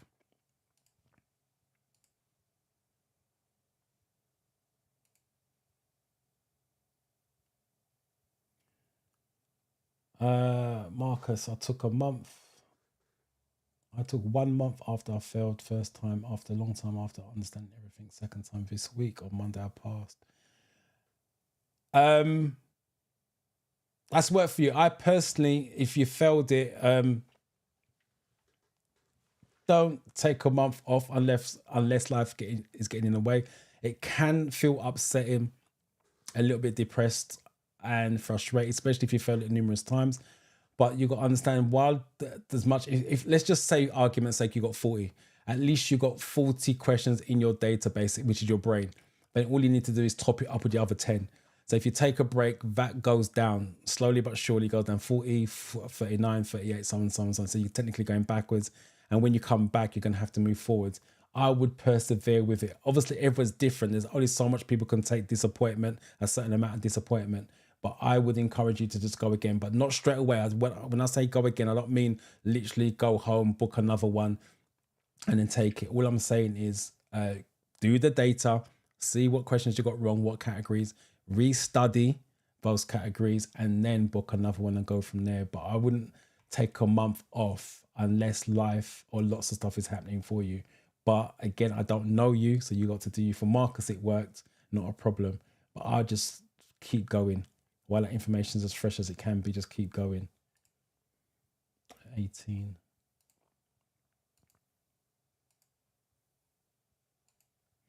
But what you guys got to understand, everybody is different. Some people don't want to do apps. I got an A on that.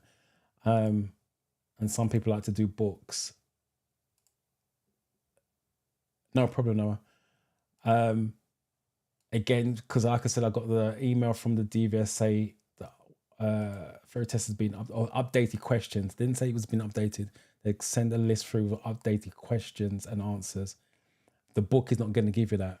So that's why I would suggest apps. But if you aren't an app lover and you prefer books, then obviously books is going to be your option. C was a common answer on that. Yeah, tire noise connected to the ice. So, yep, there's a link there. You're following along. You are following along. Try again. Dyslexia. You're following along a long vehicle approaching a crossroads. What should you do if a driver signals right but moves close to the left-hand curb?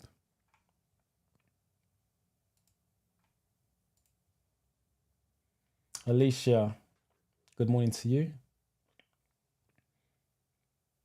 Passed on Monday, 47 out of 50, 59 out of 75. Now on to the next step. A driving lesson. What's your next step? Driving lessons or look for that driving test? But congratulations, Alicia.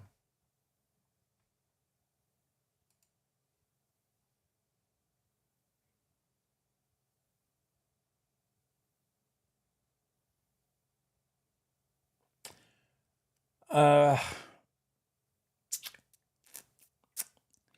Saeed, that's a very, very good question. You've been driving on the international license for 8 months. That means you've got another 4 months left, technically, because it's only for a year. Can you use your car for personal? Answer is yes. I'm just trying to think of the legal obligations to that. First of all, let's keep it simple, as I like to do. First of all, you can use your personal car for a test. Anyone can. The issue that I would have with that, you're going for an L test on the international license. So once you pass, you're not a learner anymore. So can you drive back? And again, keeping it simple, I would say no with that. I would check with your insurance company, is my advice on that one. I'll tell you why, because like I said, you can drive on the international license. So you're driving around normally on the international license. That should not be a problem. You should be insured and covered for that. When you go for an L test, you need learner insurance. You can't drive on an international license, I believe. So you need L plate. So you need learner insurance. Once you pass, you're not a learner anymore. So that means you can't drive your car back home. But then you can't revert back to international license because you're not an international driver anymore either. But I would double check with your insurance company, explain the situation to them and see what they give you the solution. But I would believe, yes, you can use your car. With anyone, you can use your own personal car. But I don't believe you can take an L test on a provisional license because international license doesn't come before L test, if that makes sense. But just check with your insurance company to make sure you're on the legal side.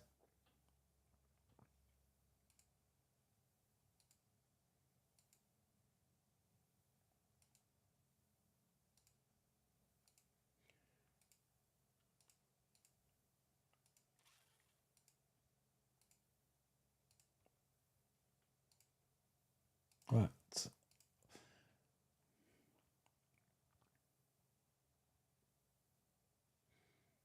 I can't go back to 18.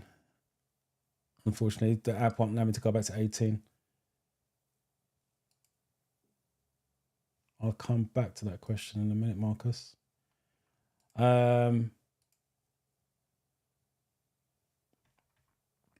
B is a common answer. Yeah, with lorries, cycles, and horse riders, the answer is always going to be the same. Wait, be patient, hold back. You're never going to... Marie saying it was tires. Yeah, it was icy condition. Yes, it was tires. Sorry, couldn't remember what the question was. So Marie's giving the answer. Thank you for that, Marie. Appreciate it. So the last one. When is fuel consumption at its highest?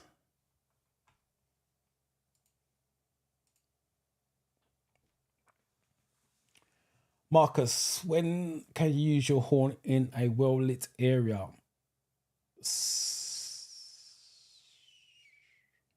Sometimes.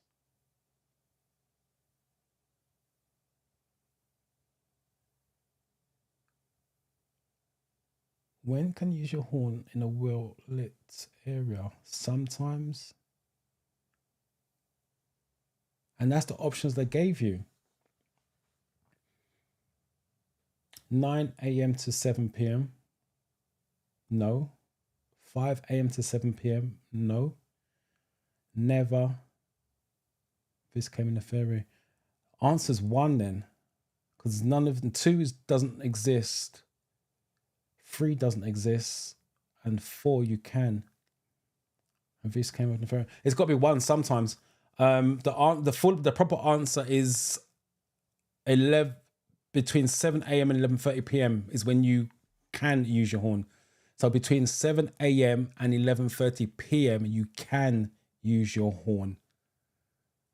But the question says, when can you use your horn in a well-lit area? The well-lit is irrelevant. So the times they don't match to the answer, the correct answer, or the highway code answer. So I would go for sometimes based on that.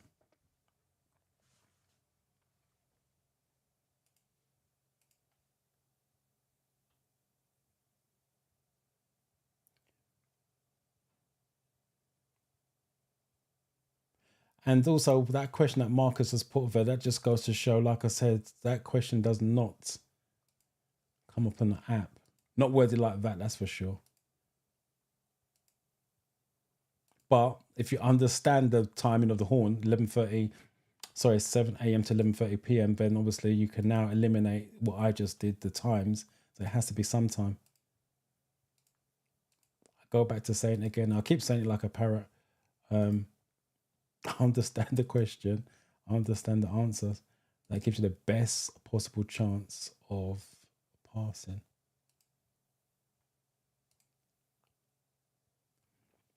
You see, Master, think about it logically. Let me come back to that, Marcus, in a minute. So let me just do this.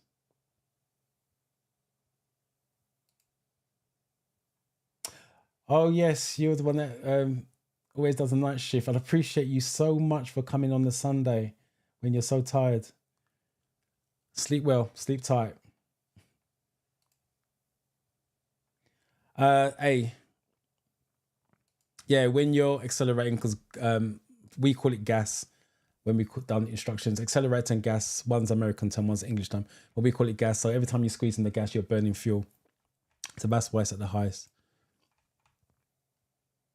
Right, let me just quickly show you guys this, especially for those of you that are new. As I mentioned earlier on when I've done an overview of the theory test, I mentioned 14 categories the 50 questions are drawn from. This is a 20 question mock test, and they give me 1, 2, 3, 4, 5, 6, 7, 8 categories. So just literally just under a half they gave me, and there's a breakdown. So hazard and awareness 2, incident, accidents, and emergencies 2, road and traffic signs 6 for a 20 question mock test, which is high. Other types of vehicles 2, vulnerable road users 3, motorway rules 2, safety in your vehicle 2, and safety margins 1. So let's just say, for example, I was poor on road and traffic signs. There's a possibility that I could get 6 questions wrong, which obviously would have given me 14 out of 20. And that's the reason why I say you don't know what categories are going to come up. So understand your categories as much as possible, so you reduce the amount of questions you can get wrong, especially if they give you a large amount in that one particular category. As I said, it's random, so you just never know. All right, let me just deal with Marcus's, because this is a good point. Right, so it was a horn question, and let me see if I can find it quickly. There it goes. Right, so the question, this doesn't come up in the proper app, by the way, the proper app, any apps that you guys are using. Right, so the question is, when can you use your horn in a well-lit area? Sometimes. 2, 9 a.m. to 7 p.m. 3, 5 a.m. to 7 p.m. 4, never. So this isn't a real theory test. Right, the laws in the highway code, this is about understanding. As a driving instructor, obviously, I know what this means. First of all, the horn is warning of your presence. That's what the horn means. Flashing the lights and beeping the horn is warning of your presence, to let someone know that you're there. And it's between 7 a.m. and 11:30 p.m. You can use your horn. Between 7 a.m. and 11:30 p.m. you can use your horn. So Marcus went 4. I think it said never. So it was never. So the question is then, how can you alert people of your presence if it's never? You see what I mean? So that answer doesn't make sense when you break it down, if you understand it fully. So you can use your horn, because if you can never use your horn, then why is it on the car? They only put stuff on the car that you can use. So you have to think of it that way. So if there's a horn on the car, it has to be used at some point. What's it used for? To warn people of your presence. What times can you use the horn? Between 7:30 a.m. to 11:30 p.m., which means, based on your question, if I can get it back up, those times don't exist on any of those. So it has to be some time as your answer. And that's about understanding it and then working out from the understanding. And that's the reason why I keep saying, understand the question, understand the answers. So hopefully that gives you some demonstration of what I'm talking about. What is coasting? Coasting is lack of braking control or engine braking. It's, if you're doing manual, It's two plates, one connected to the engine, one connected to the wheels. And when you come off the gas, the car slows down. If you put the clutch down too soon, the two plates are separated, and it's called coasting. And it's a bad driving technique because there's lack of control over the car. So the two options that normally give you lack of engine braking or a lack of control. And all you got to choose an option that says lack of control, or hints lack of control. That's the one you want to go for. So I hope that helps. I have got a coasting video on the channel as well, which I've done in detail. Right. Let me see if there's any more questions.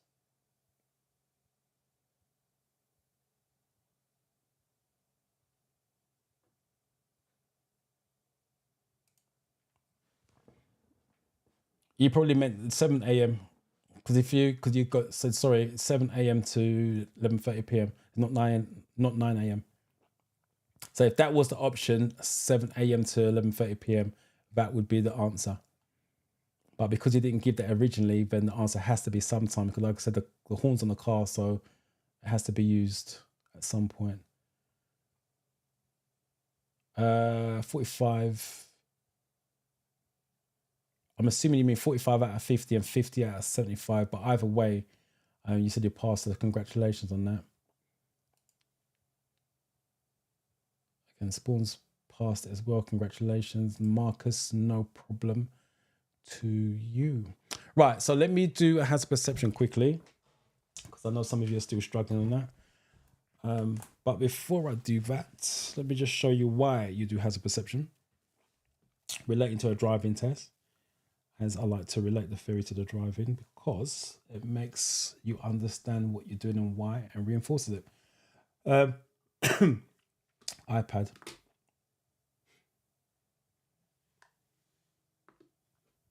So it's not showing up, which it was before. Just unplug it.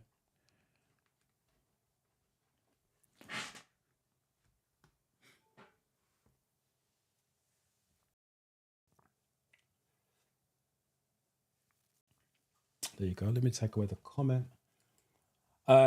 Right, so this is a driving test report sheet. So pass or fail, the examiner will give you a copy of this. They're going to email it to you. They're going to iPads. So he fills it up while you're driving around on your test, and then he will email it to you at the end of your driving test. So box 17, and let me just put a mark in the top one so you can see where I'm looking at. If you read it to the left,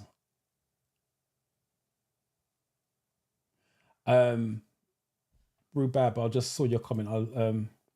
Let me deal with that a little bit. I'll read it in a minute. So box 17, response to signs, signals, traffic signs, road markings, traffic lights, traffic controllers, other road users. There's your theory test right there. So all the stuff that you just did, incidents, accident, emergency, just in case you get blue lights on your driving test. Road and traffic signs. Remember, we've got 6 road and traffic signs.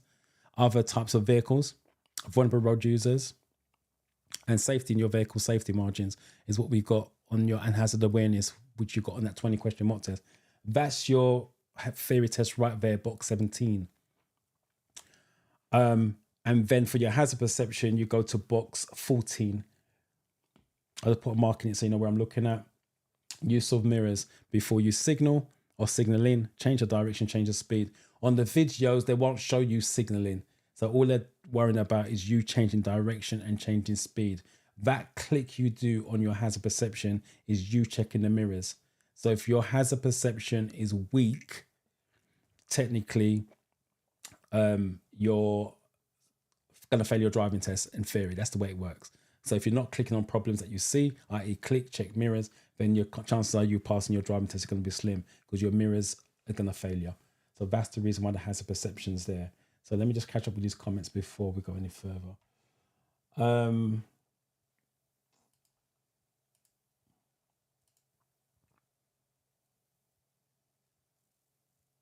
hope I can manage to pass it. I had given up a long time ago. Never give up. Keep going. There's lots of information on the channel. I would start, if you're starting again, because it just says you gave up a long time ago, the Study With Me series and the Practice Makes You Better series. I give you I think it's a 15 question start on the Practice With Me series, and I think it's a 20 question head start on the Practice Makes You Better series on all the categories, and then watch the individual videos from there and keep coming to the lives, ask any questions. So hopefully that helps.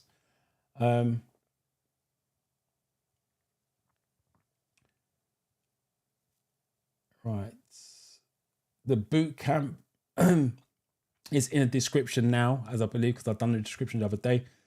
So I believe the link is in there. If it's not in there, I will put it in there, but you can jump on the website, which is www.drivingferryuk.com, and pick your Monday that you want to start. Charity 42, 8 questions wrong.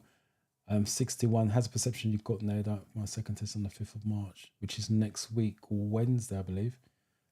So hopefully you've done enough studying to get over the finish line. 49, Mr. Magical 50 by 1, has perception 58. Congratulations, Talibi. Hopefully I'm saying it right. Yeah, thank you for letting me know that you passed.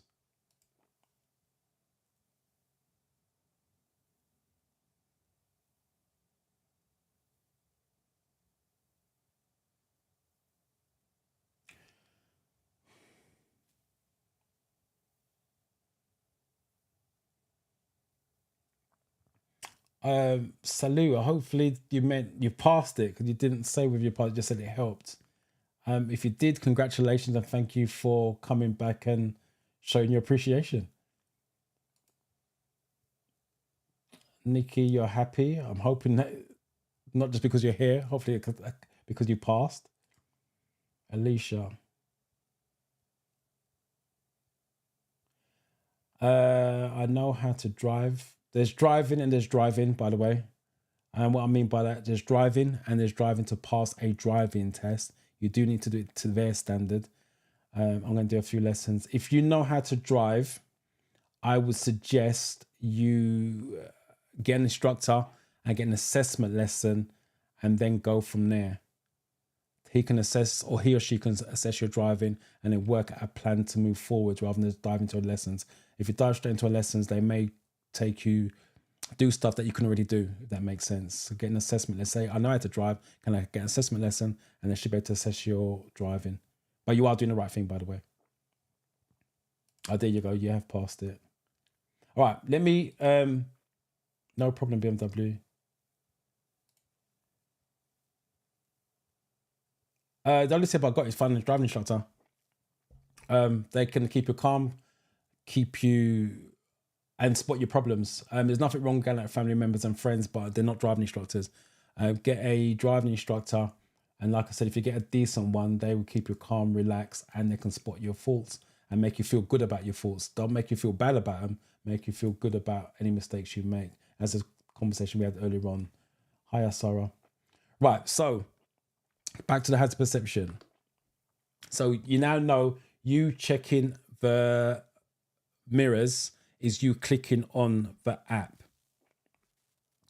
So you are looking for a developing hazard that's going to cause you to slow down or change direction. So anything that's going to cause you to slow down, change direction, you want to click. You have to click within the countdown window. Starts at 5, goes down to 0. You need to click in this point. If you click here or click here, it's a 0. So technically, it's not about you seeing the problem. It's about you getting a score. The way to beat the system is to click twice. Kick down is quick acceleration. Kick down is quick acceleration for an automatic is the answer. So you want to click twice. Click, count 1, 2, and then click again. Don't go click 1, 2. It's click 1, 2, and then click again, and that should beat the system. If it's too early, the second click should land in a 5 or the 4. If the first one was in the 5, the second one lands in the 3. They'll always give you the highest marks. So there's no benefit in clicking once per problem. Click twice. Right, so let me do a real life clip, which is normally harder to see. So let me do, oh, you can't see my screen yet. Let me do this one.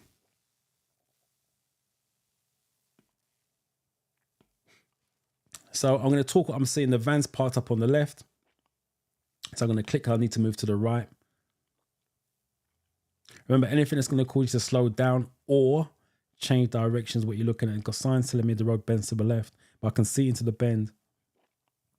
So I don't need to click. And only click on things that exist. Don't click on random stuff. Cars coming out. Cars parked up on my left, so I'm going to have to move back to the right.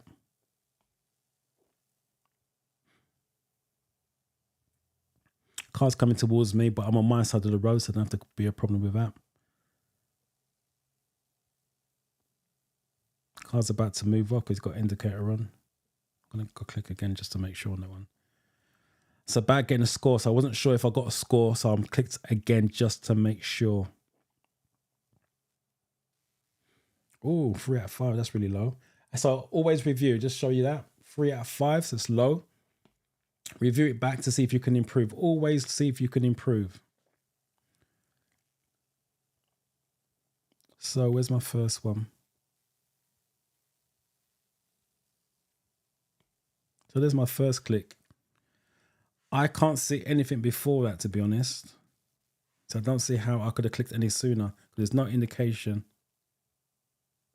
And that's like, or maybe there's an indicator there. I can't see clearly.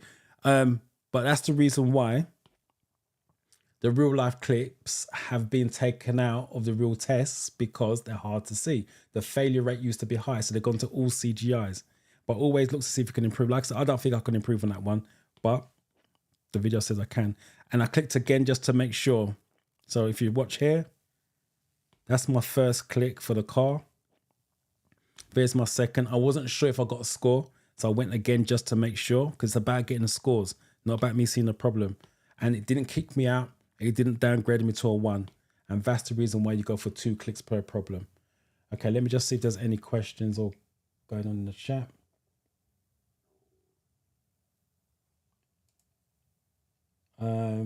Right, let me just do this. Quick down is quick acceleration for automatic. That's what the answer is. There's always going to be one option on the 4 choices you get on the real test, acceleration. Coventry is not in my area. Don't know any instructors down there. That's going to be a Google job, or ask friends and family. If you've been driving in Dubai for 25 years, you won't have to start again. You just have to polish up your weaknesses. So you won't have to start again. Again, similar to what I said to the previous viewer, I can't remember what her name was, or their name was. Find an instructor, get an assessment lesson.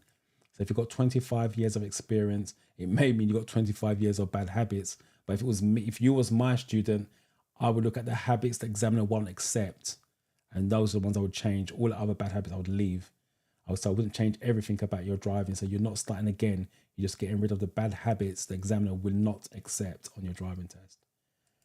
Thanks for having me pass. Congratulations on passing. Carol, hello. What are you clicking?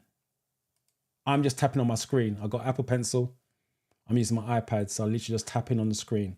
Anywhere on the screen, by the way. When you go for the real test, you have a mouse and you literally just sit back. I'll show you. You got a mouse on the real test and literally just click the mouse and just sit back, literally click, click. With that, that's all it is. But at the moment, I'm using my Apple Pencil. If you're doing it on your phone, you'll just tap on the screen with your finger.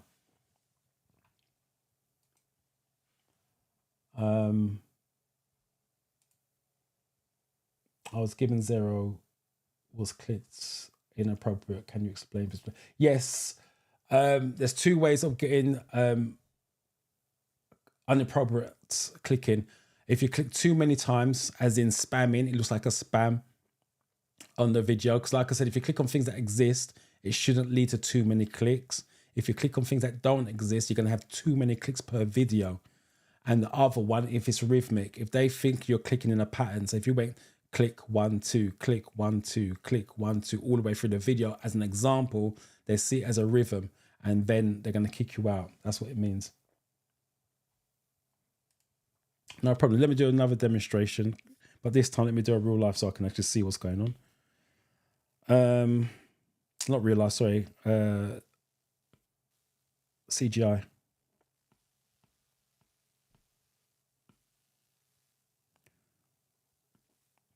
So let's get rid of that so you can see the full screen. So I've got smoke to my left. Be aware. So when you're driving, you should be aware of everything going around you, because sometimes you can play a part now because if you see fire to my left, there's a fire engine, so that's going to cut me up at some point if it's going to go left. I'm going to click again just to make sure. I should have clicked again there, to be honest, just to make sure I got a score, but let's see. Then keep looking well ahead. You want to go from pavement to pavement because road signs are on the pavement. So don't just keep looking straight ahead. The lights just turn into red. So if it's changing, I may need to slow down and come to a stop.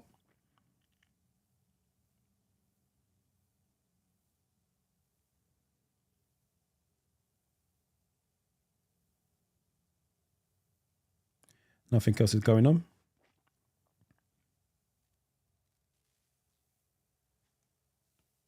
So that's a 5 on that one. Oops. There you go. So I'm not cheating. 5 out of 5. And then review it back. Okay, remember I said smoke to my left. When you see stuff like that in real life, you've got to understand there may be police cars, fire engines coming from somewhere. So you've got an idea where they're going to. Hence why I mentioned it. So look, there's my first click. I see the fire engine. There's my first click. So there's no doubt about it. I can see the fire engine. I can see the problem. I've clicked. But that is a 0. I repeat, it's not about you seeing the problem. It's about you getting a score. You can see the problem all day long. But if it adds up to 0, it means nothing. So I've gone for a second click. And it's just, oh, let's just do that again. There's my first click. And the second one's just inside the box. Literally. And then I went for another one just to make sure I got a score. I said I should have gotten for another one as well. So just in case that one didn't land in the box, I would have ended up with that's a 3. So I would end up with a 3, but I did get a 5. And I repeat, that's the reason why you go for 2 clicks. I repeat, it's not about you seeing the problem. You can see it all day long, but it's about you getting a score. If you don't get the scores, you ain't passing. So hopefully that makes sense. Let's take a look at what you guys are saying. Theory is completely different. Completely different to what? Tell me what you mean by completely different to what, and I'll see if I agree with you. Do you get negative points or points removed if you click when there is no danger or hazard on hazard perception test? No, you don't get negative points. You can't get negative. You can only get positive. But there's a second part to your question.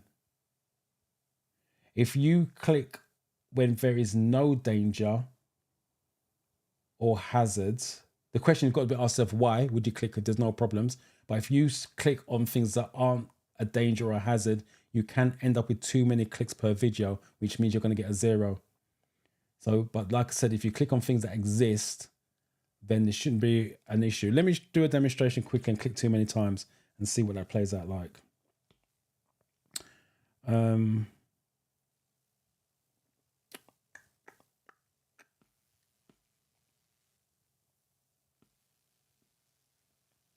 let me see if I can find one that's got a lot of problems in it. Oh, let's do this one. Right, so you're talking about clicking on things that don't exist. So let me just quickly show you my iPad. So I'm just going to click on random stuff. So I can't see over the brow of the hill. Side road to my right, car could come out. Car's parked up on my right. The van parked up on the left. The pedestrian to the left. Pedestrian to the right. The car's reversing. the van parked up on the right. Can't see around the bend. The car's parked up on the bend. Can't see around the bend.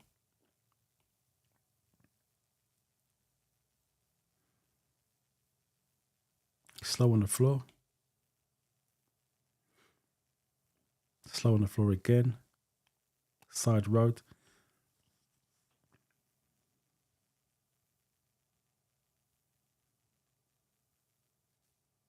There you go. Cheat detection system. You have responded to this clip in an unacceptable manner. You will score 0 for this clip. Avoid tapping many times in a row. And that's what you get. Review it back. I'll just fast forward. You can see how many clicks I've got. I actually got a 5 on that one, looks like, as well. I'm clicking on things that don't exist. Literally not exist. I'll do the same video again.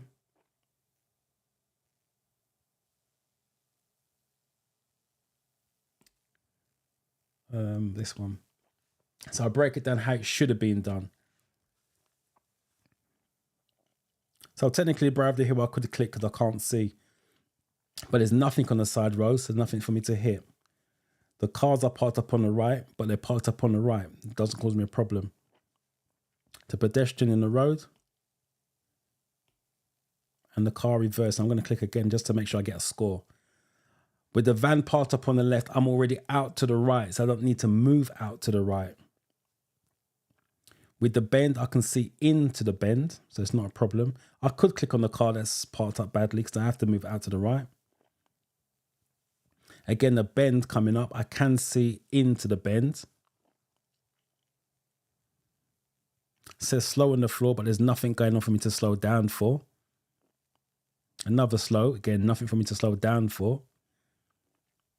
So you can see how my clicks have been reduced massively because I didn't click on everything going on. I just clicked on things that's going to cause me a problem. What did it give me? So you can see it, it's a 5. And then review it back. If my pencil would work. So you can see the amount of clicks is a lot less. I'm not clicking on everything, just the things that exist. And I made sure I went for 2 clicks on this one. I wasn't sure if it was the pedestrians, these are causing me a problem, or the car reversing. So I just made sure I get a score. I repeat, it's just about you getting scores. Treat it like a game, trying to get the high score. So hopefully that makes sense.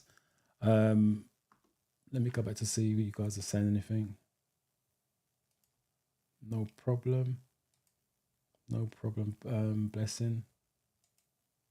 Oh, completely different to Dubai. I take your word for that. I've never taken a Dubai test, but I take your word for that.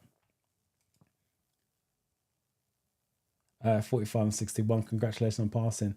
Right, so hopefully that makes sense to you guys in terms of the hazard perception. So treat it like a game. You're trying to get the highest score you possibly can. Don't be afraid to review it back. So remember, it's practice. So you're practicing to get... I hate using the word perfect, but you practice to get better. So just because you got a 3, don't think, all right, I got a 3 and I passed it, or you scored a pass mark.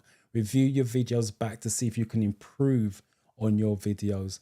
Same thing with your answers. When you get a question wrong, look at what the answer is. Try to understand why you got it wrong. Because just because you didn't know what the question meant, it doesn't mean that you couldn't work it out logically with the answers, because all answers or one answer leads to safety. What you guys got to understand is when you make mistakes at home, learn from them. Don't take it as, oh, right, I got that wrong. Let me just memorize what the answer is. Try to work out why you got the question wrong. Did you take a guess? Did you miss a key word? Did you not read it properly? Did you read it too fast? Whatever it happens to be, there's reasons for it. As I said, sometimes it's a mindset thing, but you guys just go for black and white. Oh, I didn't know what the question was, so that's why I got the answer wrong. Still leads to safety. Because like I said, what I say to my students, if I teach you 2 plus 4 rigidly, 2 plus 4, 2 plus 4 equals 4, and someone says to you what 3 plus 1 is, it's worded differently, but it's the same answer. If someone says 1 plus 1 plus 1 plus 1, still 4, same answer, just worded differently. And that's how the fairy test works. Same answer, same outcome, it's just worded differently. And that's what you got to remember. And if you can remember that, and work towards that in terms of understanding that, then you have a better chance of passing. But I'm just checking to make sure there's no more last minute questions, which there isn't. So I'm going to wish you guys a happy Sunday. Enjoy the rest of your Sunday, whatever you guys do. Most importantly, stay safe. If you're studying this week, write down any questions that you may have. Bring it along to the next live, next Sunday, 10 a.m. as usual. And if you guys have got a test this week, I wish you the best of luck with it.